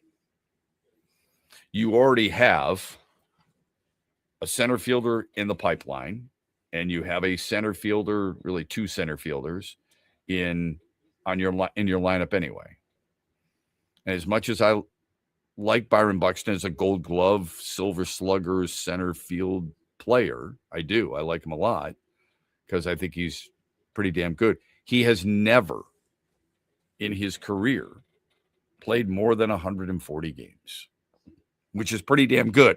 But he's only done that once, and he did that back when he was 23 years old. He's hurt every year. Last year, he played 126 games. The year before, 102. The year before that, 85. The year before that, 92, 61, 39, 87, 28. No. There's a reason Minnesota was a little concerned about signing him to a contract as well. And he's going to make, in today's day and age, it's not bad, $15 million. He's going to make $15 million this year. He's going to make 15 next year. He's going to make 15 the following year. But he's got incentives laden into it that could force that contract up to $26 million. So I would say no to that. Shep, the Lions' grit and Lions' culture is gone. We've seen 3 players leave this team. They wanted out. Anzalone, Montgomery, and Decker. Well, okay, hold on a second.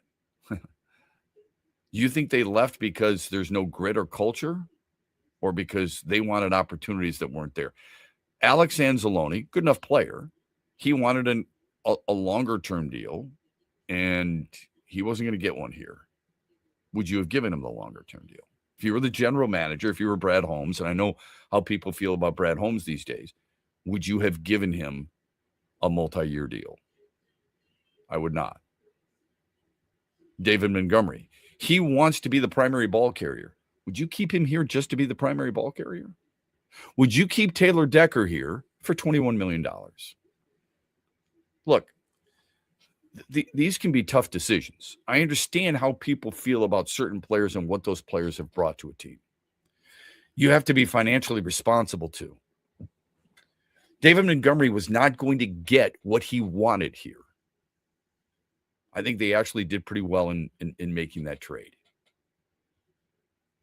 You get Juice Scruggs, who can be a depth guy up front and can start at a couple of different positions in need. You get a 4th-round pick as well. You'll take that, okay? Taylor Decker, for as good as he is, and I greatly appreciate everything he's done for the Lions. I really do. I think he's been an underrated player for this team. Do you think that's a wise space of $21 million? Because I don't. I just told you earlier, Rasheed Walker signed 1 year, $10 million. He's a better tackle, better left tackle than Taylor Decker. Answer me this. If those guys, and granted, Alex Anzalone signed a 2-year deal in Tampa. If Taylor Decker is, if you're going to miss him so much, why hasn't anybody picked him up? Why hasn't somebody gone and picked him up? Do you think Alex Anzalone and David Montgomery are irreplaceable? Anzalone maybe more than Montgomery. I don't understand why you think, I get why some people feel like the Lions had that window of opportunity and now it's gone. Because of last year going from first to last, which, by the way, most people, most websites, when you read the NFL articles, which team is most likely to go from worst to first, they're saying the Lions. All right. But I know that's not necessarily what you want to hear. How do they lose their culture? Because those 3 guys, and they were important pieces, they are. It's hard for us to turn a page. It's hard for us to move on, isn't it? How do they lose their culture by losing those 3 guys? One, nobody seems to want as a tackle. Another wants to be the primary ball carrier and is not. And if you read most wrap-ups of that trade, they give Houston no better than a C- in that trade. Because Montgomery, they don't feel, is a primary ball carrier. And I hate saying that because I like him. I like him a lot. But I don't want him as my number 1. And then the other is a linebacker who's a good player, getting a little bit older, but seems to play pretty damn well. I like him. Just wouldn't want to give him a multi-year contract for that kind of money.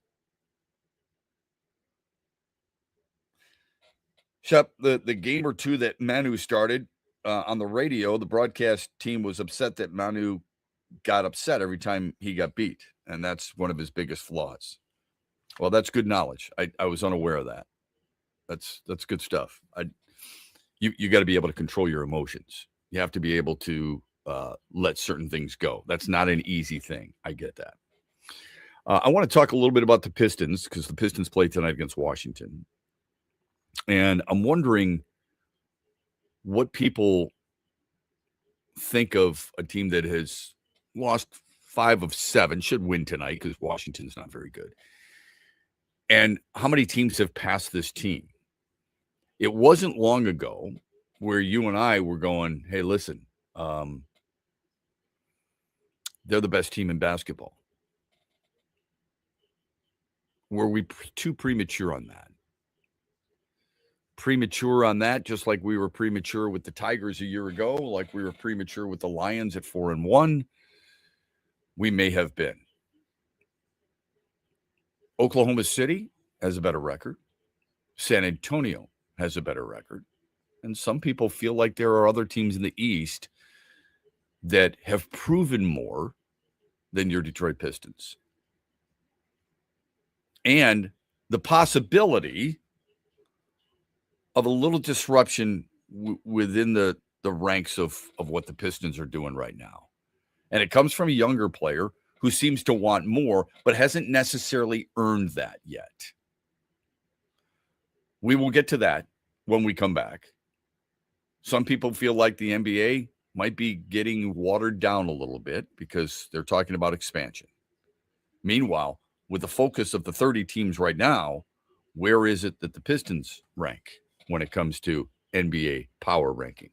We'll talk of that when we come back and begin the final hour of X's Bros on a Tullymore Tuesday. This hour has been proudly brought to you by our friends at Meijer.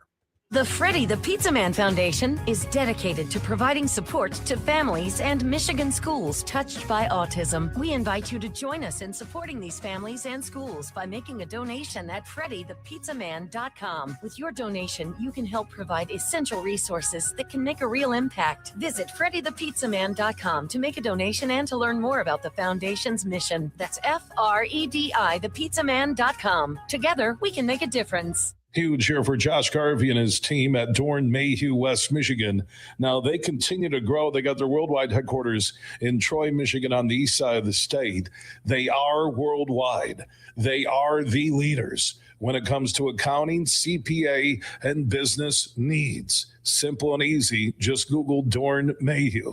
And also Josh Garvey joins me every Tuesday as we talk hoops with former Michigan and Cleveland Cavaliers head coach John Beilein. Tuesdays, 5 p.m., Josh Garvey, Coach Beilein, and myself, we talk Michigan, Michigan State, and the Pistons. Talking hoops happens all the way through the NBA Finals. And could you imagine if the Pistons are in the NBA Finals?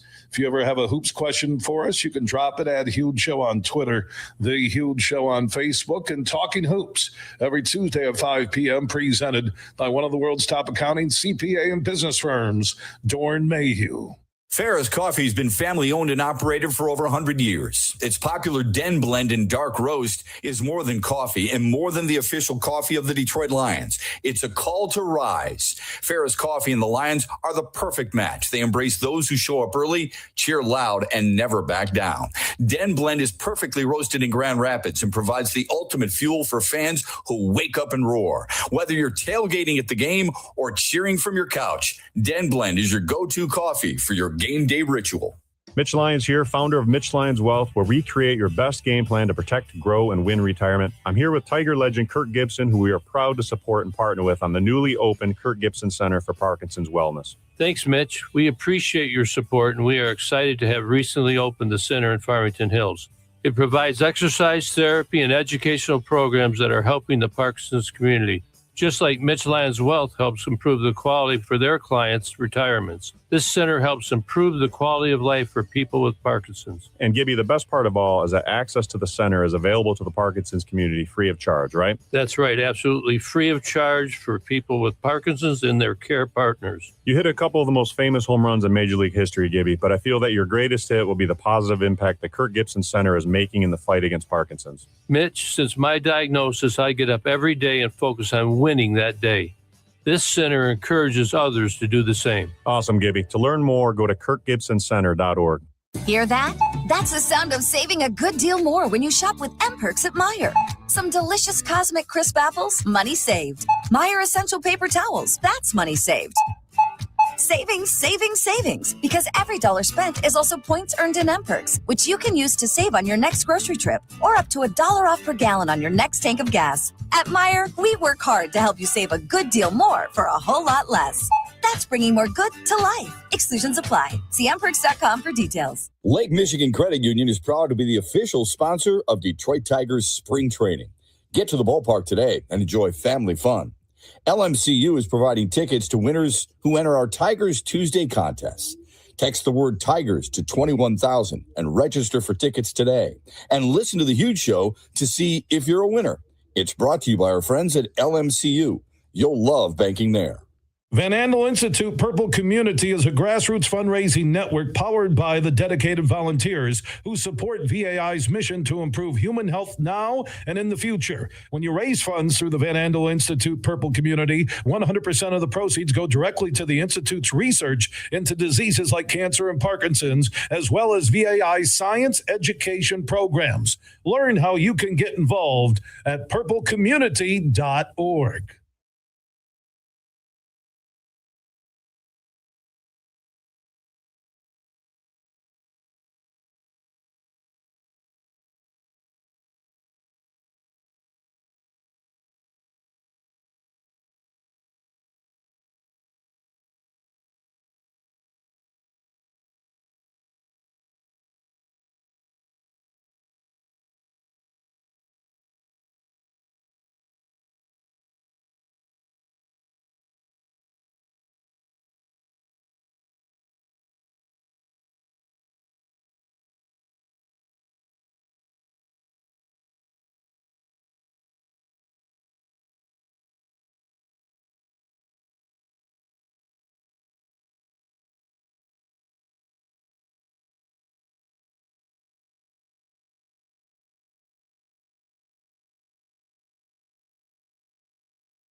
Third and final hour here on X's and Bros. We're brought to you this hour by Avelo Airlines. Go to AveloAir.com. Book your flight today. Save money on going directly from Grand Rapids to Lakeland, Detroit to Lakeland. It flies direct, clean, convenient, quick, professional. Avelo Airlines. Go to AveloAir.com. This hour brought to you by Avelo Airlines on Tullamore Tuesday. We had mentioned just prior to the break when we had read a text regarding Kevin McGonigal. Shep, where do you bat him in the order if and when he makes this team? I think he's going to make this team. Keep this in mind. He has 10 walks and 6 strikeouts this spring. That's what I mean by a guy who's pretty unique. All right. He had a swing percentage last year in the minors of 45%. And he had a 15% walk rate. So far this spring, it's a 34% swing percentage and a 23% walk rate. He's at contract in the zone. When you're looking at pitches that are in the zone, he's got a contact rate of 90%. All right. So in other words, here's a guy who puts the ball in play, as I mentioned. He walks. He's got some pop. What's not to like about that at the top of your order? Isn't that what you all want? I do. I want guys who are going to force the pitcher to go deeper in counts when the pitcher makes a mistake, makes contact, and gets on base. That's the ideal hitter, especially at the top of the order. And this kid does it. He's going to make this team. We're all going to be really happy he's made this team, would be my guess. Phone number on the Meijer hotline is 866-838-4843. Text us Sports Radio 21000. There is a name out there. There's a name out there that reportedly visited with the Lions recently, and his name is Ben Barch. Who? Ben Barch. Who? Exactly. He's a guard. So you're not going to know him. Sorry. I mean, you know your guards. You know Kevin Zeitler. You know Tate Ratledge, right? Those are the guys you're fully aware of. Who's the best guard in the National Football League? Go ahead and use Pro Football Focus. Who's the best guard in the National Football League? Have you ever heard of Quinn Meneres? I didn't think so. Chris Lindstrom? I didn't think so. Kevin Dotson? Probably not. Quentin Nelson? Now that's a guy you've heard of. Pete Skoronsky, maybe because he played at Northwestern. You remember him? Joe Tooney, yes, because he won the Protector of the Year award. Damian Lewis. Steve Avila. You haven't heard of many of these guys. Maybe Avila because he was with the Rams protecting Stafford and you saw the name and you're like, hey, I wonder if he's related to Alex. I mean, it might have been something like that. But Kevin Zeitler was 10th, okay, according to Pro Football Focus. Good thing the Lions got rid of him. But here's the thing. Guards, it's not like guards in the NBA. You know all the guards in the NBA. You don't know the guards in the National Football League. Ben Barch came in, had a sit down apparently with the Lions. He's a backup guy. And therein lies more of your frustration, and I understand it.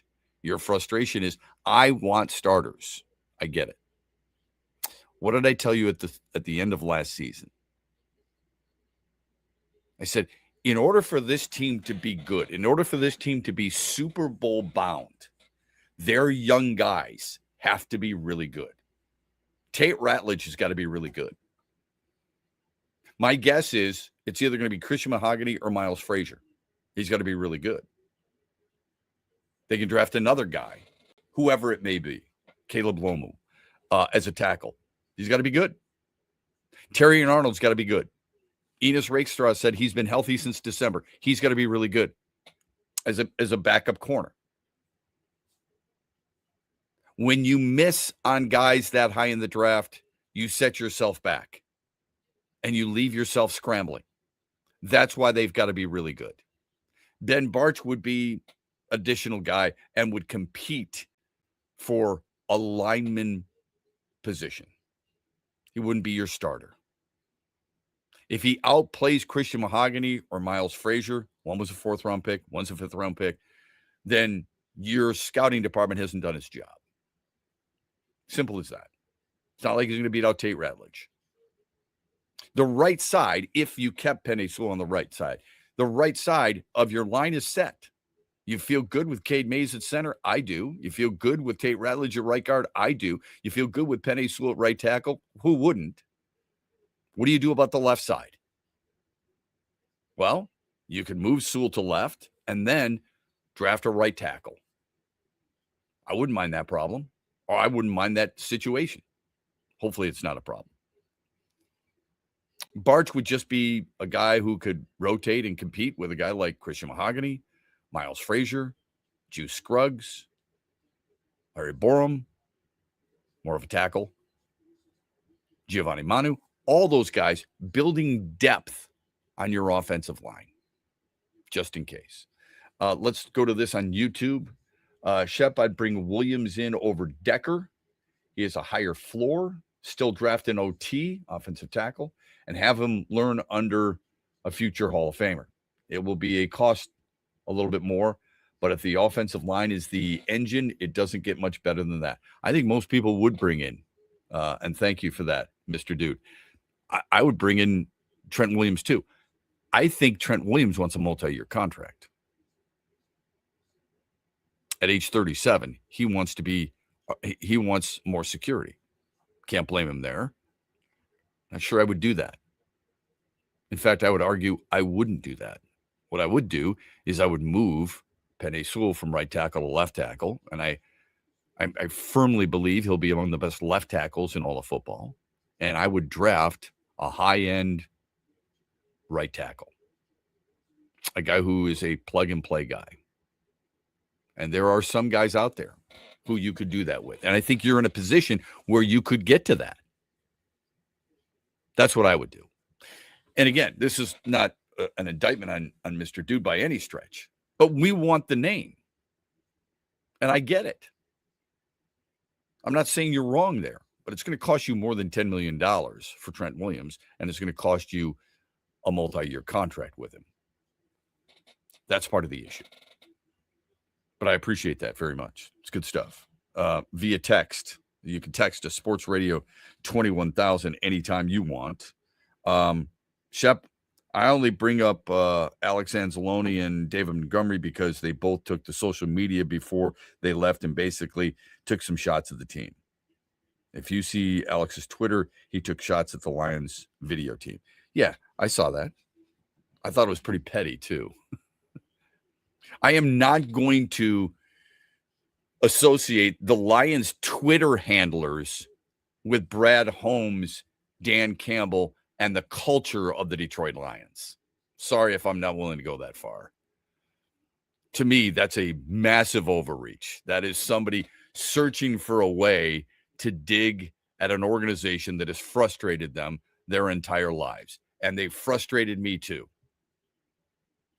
But for a player to say, you know what, I've got this many pass-up breakups, more than I've ever had in my career, and I'm not on any of the social media highlights. You're going to blame the Lions for that and not the player? You're going to blame culture on that and not a selfish attitude of the player himself? Really? That's a really big stretch, man. Suddenly, because they haven't put one player in as part of their highlights for breaking up passes, their culture is diminished? Their edge has been diminished? Not in my book. I can't go there. That to me is reaching way out of bounds. I thought it was ridiculous at the time for Alex Anzalone, and I think most people did too. You're sitting here whining about the fact that your personal accomplishments weren't put together in a singular Twitter post. Shouldn't you have bigger things to worry about than that? And do you have to go to social media for that? How about calling the social media people or the Twitter handlers with the Detroit Lions and say, hey, man, how come I'm not in there? You had to go public with that? I think that makes you look pretty small. Phone number on the Meijer hotline, 866-838-4843.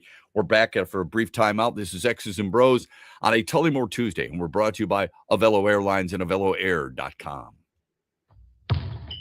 It's time to go on the court with Tim Stout. DraftKings Sportsbook is an official sports betting partner of the NFL. Download the DraftKings Sportsbook app today and use code HUGE for a special offer when you sign up. That's code HUGE only at DraftKings Sportsbook. 28 consecutive NCAA tournaments for Michigan State men's basketball, and the Spartans a 3 seed, okay? Opening in Buffalo Thursday afternoon, 4 o'clock, and that's against North Dakota State, a team that has won 12 of its last 13 games, but it's North Dakota State, and Michigan State is a solid 16.5-point favorite. If the Spartans win and then play on Saturday against the winner of South Florida or Louisville, how tough a game might that be? Well, the Spartans will have had just about a week's rest by the time they get to Buffalo and prepare for the game, and Michigan State enters the NCAA tournament presumably healthy. How far the Spartans go obviously remains to be seen. They want to do better than the Big Ten tournament. Lake Michigan Credit Union is proud to be the official sponsor of Detroit Tigers spring training.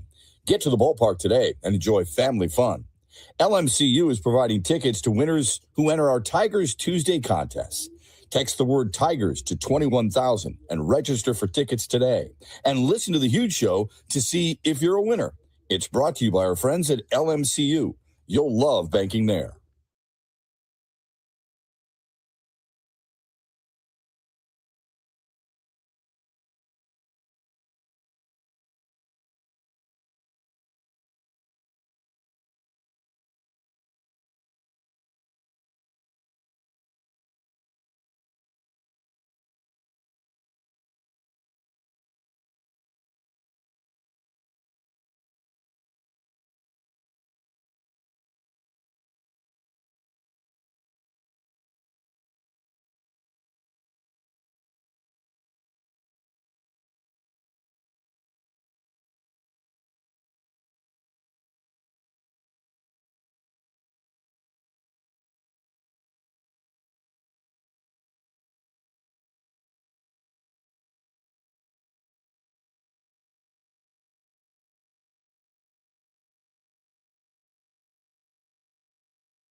Coming in rookie year, you know, trying to make a name for yourself. But now it's just like obviously being a leader, you know, in the locker room or rather on the field, just, you know, being that guy that, you know, steps up to the plate or making plays here and there. So it's one of those things where, you know, I like to, you know, go out there and, you know, do my best and play for the next guy next to me. So it's one of those things where the linebacker room, we take it as, you know, a big deal for us to play for each other.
Here's my question, and I get the whole belief that the Lions have lost something.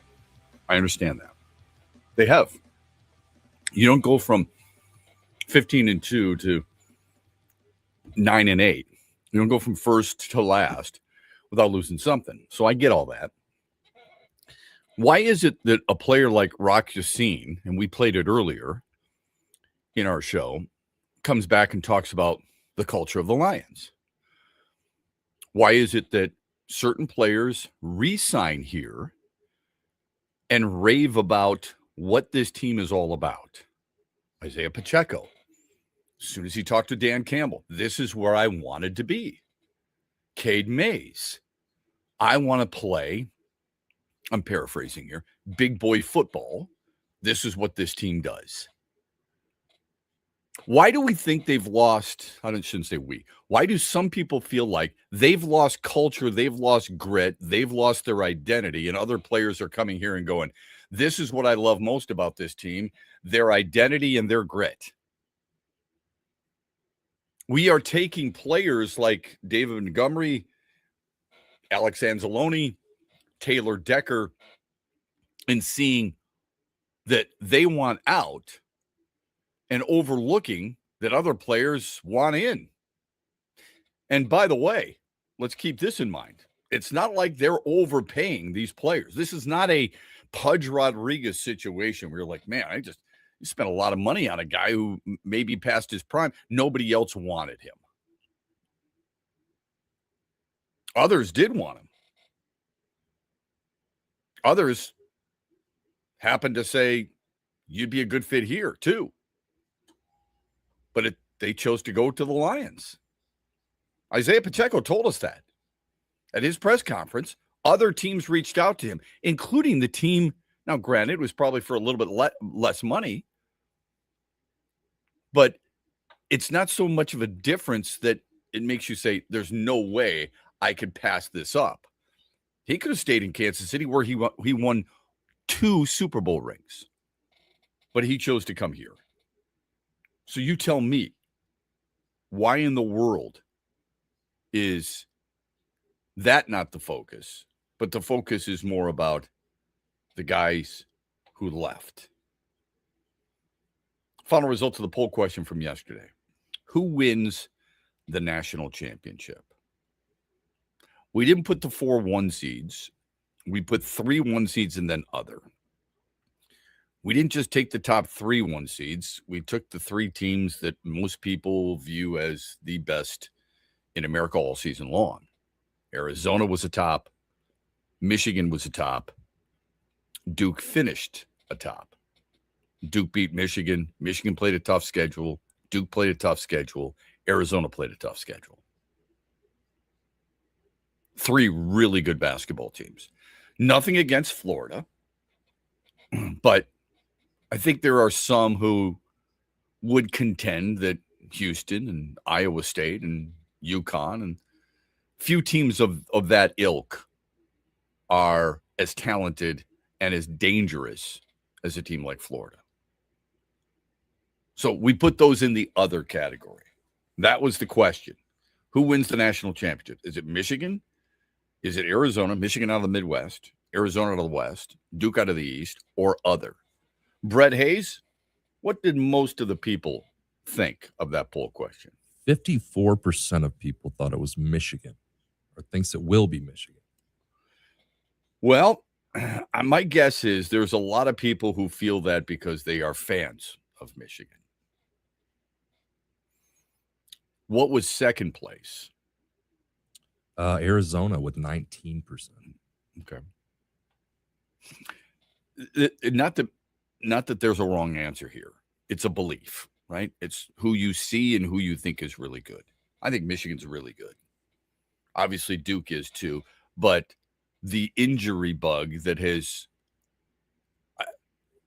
not like it didn't hit LJ Kaysen in Michigan, because it has, but the injury to a starter and a facilitator is a little bit more significant.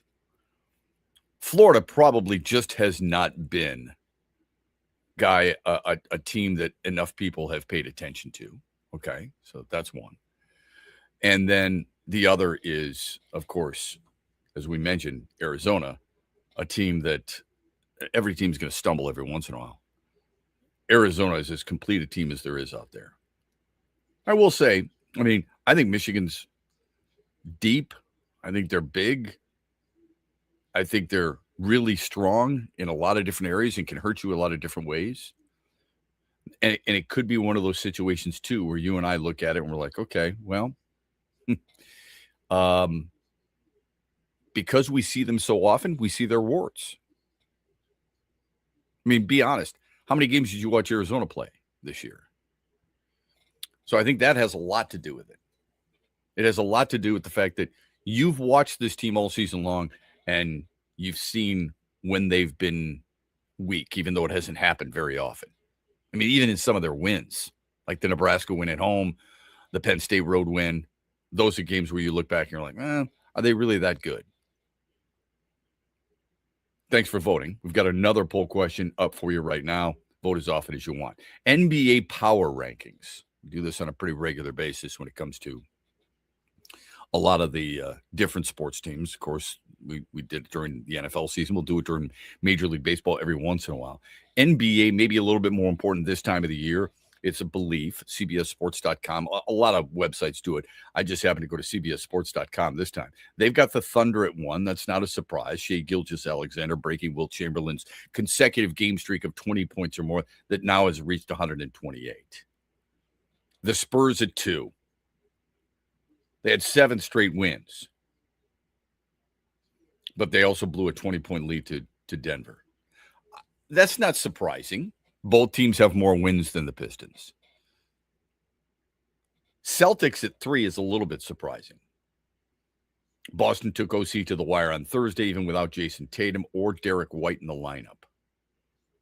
Okay, I read that and I thought, you know what, that's true. It required a Shai Gilgeous-Alexander game-winning shot. Remember, that's the game where Jaylen Brown was kind of poo-pooing how Shai Gilgeous-Alexander constantly gets to the line, the flopping. What might have surprised me and many others is the fact that they then have the Nuggets and Lakers ahead of the Pistons. Pistons have 48 wins, but they've got the Lakers ahead of them with 43 and the Nuggets ahead of them with 41. And a lot of it has to do with the Pistons losing 5 of 7. A pair of wins over Brooklyn and Philly steadies the ship after Detroit's first 4-game losing streak of the season. Nice to see 7 guys score double figures. Cade Cunningham only needed 8 points to control an entire game. Then they got the Cavs, Knicks, Magic, and Timberwolves. Anything after that is pointless since nobody else has close is close to possibly winning an NBA title. Quick timeout. It's 28 after the hour. We're back after this on X's and Bros on a Tullymore Tuesday, brought to you by Avello Airlines. Huge here for Josh Garvey and his team at Dorn Mayhew, West Michigan. Now, they continue to grow. They got their worldwide headquarters in Troy, Michigan, on the east side of the state. They are worldwide. They are the leaders when it comes to accounting, CPA, and business needs. Simple and easy. Just Google Dorn Mayhew.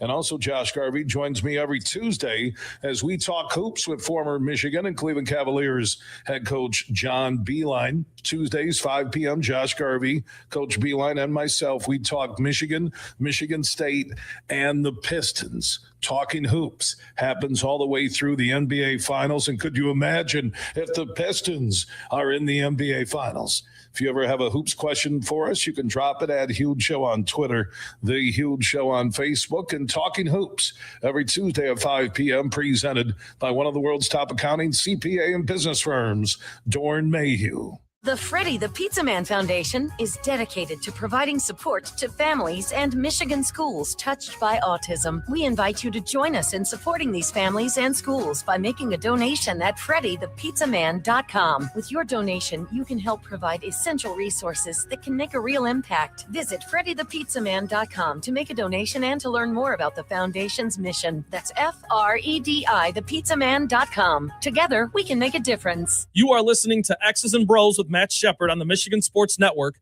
but you don't need to be in Michigan to tune us in. Search XB Mornings on X or X's and Bros on YouTube.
12:35 after the hour. Welcome back. Couple things here.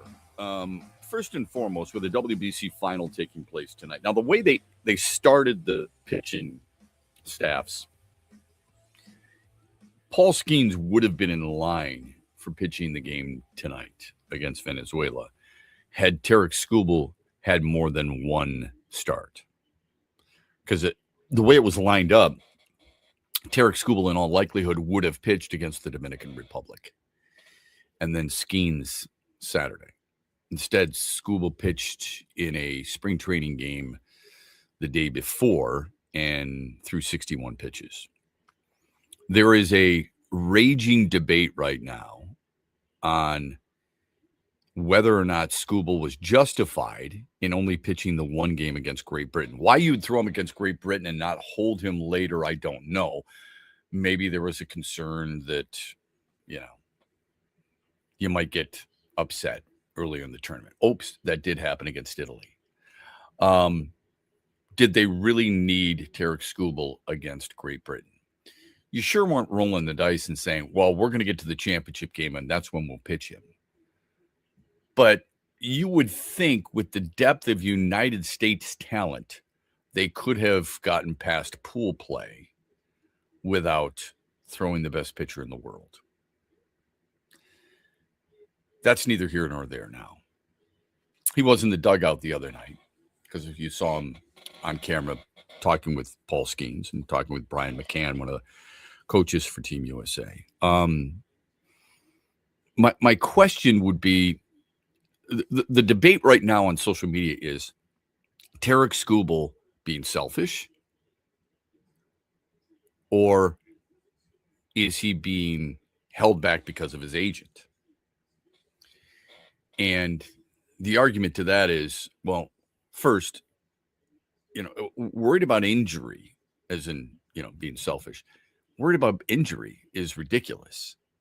You can get injured in a spring training game. You could have gotten injured in your first appearance in the WBC. You can get injured starting opening day against San Diego. I mean, is it that vital that you start opening day against San Diego or pitch game 2? Does that truly matter? That's up to the team and up to Tarek Skubal, I suppose. But then you can't deny or be upset that there's a lot of people who feel like you should have taken the opportunity to pitch more than one game for your country, like Paul Skeens did, like Mason Miller did, like David Bednar did. I'm not going to use position players as an example. There's plenty of position players who are bound to play and make themselves available. It's a different type of feel, many people feel. Although the risk of injury might be just as great, if not greater. If you're an everyday position pitcher, you're only pitching the one game, right? Starting pitching, anyway. And then you've got everyday position players. Why is there not that same feeling for Bryce Harper? For Alex Bregman, who didn't start? What about Bobby Witt? Is there any player more important to their team than Bobby Witt and Aaron Judge? Could they not separate a shoulder diving for a ball? Would those people still believe, look, I don't blame Tarek Skubal. He's a free agent. He wants to pitch for his team, all that stuff. So I wouldn't risk getting injury either. Okay. Ball in deep short, Bobby Witt Jr. chooses not to dive for it. And the excuse afterwards was, I didn't want to get hurt. You okay with that? The people who understand and say, well, I wouldn't want him to get hurt either. Are you okay with Aaron Judge not laying out for a sinking fly ball to right? I think the frustration is if you're that deep in pitching or you're that deep in talent, how about going to get somebody who was going to be with you all along, not just one start? And, of course, Tigers fans are a little protective, and rightfully so, of their best pitcher, arguably their best player. And I get it. I totally get it. I'm just saying, if you're going to sit there and judge a player based on his commitment to something, and we see this all the time. We see this in the NBA tanking. You want a commitment from a front office, from a coaching staff, from a player. I'm paying big money, whether it be through some type of app, paying for it to watch, or going to the game itself. You want the same commitment you're giving that team. Where's the commitment from him? It's not like he's reached a pitching crescendo. There's only so many pitches you're allowed to throw. It's kind of like what Little League should be, okay? It's a reason a guy like David Bednar might not be available because of the amount of pitches that he's thrown already for Team USA. Mason Miller is going to be available, according to Ken Rosenthal. So that's a good sign. But that's what I wonder a little bit. I wonder, do we have that same belief? And don't say that it doesn't matter. It does matter. If it didn't matter, why would you put on the uniform in the first place? Why would you talk about such an honor, how great it was in the first place? I don't know if you saw the interview with Aaron Judge after the game the other day, but he was talking about how he was doing practice swings in his hotel room and how it felt like when he was in Little League and you used to lay out your uniform. Was there no greater feeling when you were a kid going to school knowing that you got a game later that day and you laid out your uniform on your bed and you said, when I come home from school, that's what I'm changing into, even if I got to do my homework in it. And there's a time where you walked out the front door and there was a smell in the air of early spring. Sometimes it's worms on the driveway. And you're thinking to yourself, I got a game today. I got a baseball game today. This is going to be awesome. That's how Aaron Judge felt. You're trying to tell me the game doesn't matter that much to a guy who went through that type of nostalgic look back in his life and the feeling that he had, and it didn't bring back memories for you? Come on. Sure it did. It had to have. Anyway, that's been a challenge right now on social media. Here's another thing that I picked up and I wanted your thoughts on. You have certain numbers that mean a lot to people. Why you chose a certain number for your playing days is personal. That's great, okay? But eventually, that number, once it becomes yours, if you do something special in it and they honor you with it, there can't be much of a better feeling than that as an accomplishment. Such is the case with a lot of people in different sports in different levels. Some people have their jersey retired from their high school, and they have a big ceremony for it. Others may have their jersey retired at the highest level, which would be an amazing accomplishment. And then, of course, depending on the college, well, maybe not even depending on the college, who cares? Have your number retired by your school is the ultimate honor, right? Matt Leinart knows that experience. USC retired his number 11. Since that time, according to Pro Football Talk, Southern California has asked him to unretire his jersey for recruits who want it. It's the number 11. I would guess most of them are quarterbacks. It's a quarterback number. Leinart says, absolutely not. This is what he told the Throwback podcast. When I was at USC, I got my number retired. You win the Heisman Trophy, automatic retired number, which is pretty cool. So our jerseys are hanging in the Coliseum on one side. USC has approached him about unretiring it. His response: there's been multiple times where people at USC have asked me if I would unretire my jersey for some 5-star prospect. And you want to know what I told them? Straight up, absolutely effing not. I'm never going to unretire my jersey for some random dude who, by the way, could wear number 11 and transfer after a year.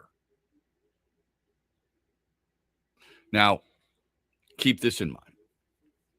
Carson Palmer, number 3, unretired his jersey for Jordan Addison.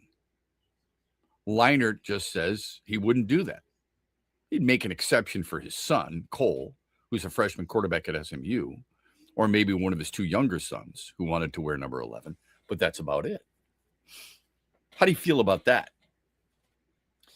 I tend to agree with him. Now, if you're only going to unretire it for your sons, I think that might be a little different. If you're going to, it's just not unretire it, just don't unretire it, okay? I understand where a quarterback or any player comes from when they say it's different now than when he played, without sounding like old guy. Why would you unretire your jersey for a guy who may not create or carry on the same legacy of USC that you feel like you and your teammates helped stabilize? Not that they built it, because it was built way back in the day. It was built back with, guys like O.J. Simpson and Mike Garrett and players like that, Lynn Swann and so on and so forth. But considering today's day and age, considering what's going on in college football, college athletics in general, why would anybody unretire their jersey for someone who might go just for a year and doesn't have the same passion, the same love, and the same type of commitment to the school that you so greatly admire, and you helped win a national championship and won a Heisman Trophy and so many other accolades? Why would you unretire it for somebody like that? And nobody's going to be able to say to you, hey, listen, I'm going to stay committed to USC, because those things change quickly. Then once you've opened that door, then suddenly others will try and kick it in. I don't blame Matt Leinart one bit. I didn't know that about USC, that you win a Heisman, it automatically gets retired. That's a pretty cool situation. But to be able to have that done, I mean, what an amazing feeling that must be for Matt Leinart and USC. Why is USC constantly going back asking him? It's one of those situations where you've heard about it with the Lions before. We all remember Pat Swilling, right? His favorite number was 56. He wore it at New Orleans. He was really good with the Saints. He comes to Detroit and he wants to wear number 56. Well, number 56 is out of circulation, because one of the greatest Lions of all time wore number 56, and that's Joe Schmidt. Joe Schmidt's one of the greatest linebackers in franchise history. And really, I mean, he doesn't get mentioned with Dick Butkus and Ray Nitschke and Mike Singletary and Ray Lewis and players like that, and I understand that. But he was a great player. He allowed it. What if somebody went to the Lions and said, I want to wear number 20? Well, number 20's been worn by 3 great players, 2 Hall of Fame players, Lem Barney and Barry Sanders. In between there is, of course, the great Billy Sims. The Tigers have unretired jerseys, which I don't like. And I shouldn't say that these jerseys were retired, but Alan Trammell's was. Somebody wore number 3 after Alan Trammell. It sickens me, but it was. It was worn not once but twice. Gary Sheffield wore it, and so did Ian Kinsler. Somebody wore number 1 after Lou Whitaker wore it, including Jose Iglesias. And to me, both of those are borderline sacrilegious. The Tigers should never have allowed that. There are certain iconic players, and look, Matt Leinart, just because he wasn't very good with the Arizona Cardinals doesn't mean he wasn't a great college player. He was. But there are certain players where it is an iconic number associated with that player. Let it alone. Here's how you put an end to that. It's easy. When a player says, I'd really like to wear number 11, you say, well, that's retired. Pick another number. Do you remember when players with the Giants wanted to wear Lawrence Taylor's jersey? Lawrence Taylor, of course, wore number 56, and you could argue that he is the greatest linebacker of all time or greatest defensive player of all time. That's a possibility. Well, if you remember correctly, Abdul Carter, who was drafted 3rd overall by the Giants out of Penn State, wanted to wear 56. And what happened? Lawrence Taylor says, in so many words, go make your own mark. I don't have to unretire my jersey. Go make your own mark. And then, of course, Abdul Carter got into all kinds of problems with missing meetings and getting into trouble with, veterans and coaches and so on and so forth. All right. And hopefully he's straightened that out because I think he's going to be a really good player. But you understand the situation. Lawrence Taylor was right. Look, carve your own path. Don't follow me. Do something on your own. Make a number and a name for yourself. That's the easy thing to tell recruits or anybody who wants to join an organization and take the number of a former great player. You could still have some type of quote unquote ode to the number of your favorite within a new number. That's always a possibility too, Appreciate the time today. As always, on X's and Bros, we know you got a lot of different choices. A reminder that later on these same great station affiliates in Cadillac and Kalamazoo and Grand Rapids and Holland and Petoskey and Charlevoix and Traverse City and Lansing, the Huge Show comes up a little bit later on today at 3 o'clock. Our thanks to Brett Hayes for producing our program today. Thanks to our wonderful sponsors, specifically Mitch Lyons Wealth, Avello Air, Meyer, Tullymore. We're glad you could join us on this Tullymore Tuesday. We're going to be back with you tomorrow morning, 6 o'clock here on X's and Bros. Don't forget to follow us on all our social media channels. And if you do follow us on those social media channels, you'll have an opportunity to listen to the conversation we had at 6:30 earlier today. In case you missed it, it's an NCAA tournament conversation with Shane McNichol of Action Sports Network. Check that out here on X's and Bros, and we'll see you back here tomorrow, 6 o'clock on the Michigan Sports Network. It's time to go on the court with Tim Stout. DraftKings Sportsbook is an official sports betting partner of the NFL. Download the DraftKings Sportsbook app today and use code HUGE for a special offer when you sign up. That's code HUGE only at DraftKings Sportsbook. 28 consecutive NCAA tournaments for Michigan State men's basketball and the Spartans a 3 seed, okay? Opening in Buffalo Thursday afternoon, 4 o'clock. And that's against North Dakota State, a team that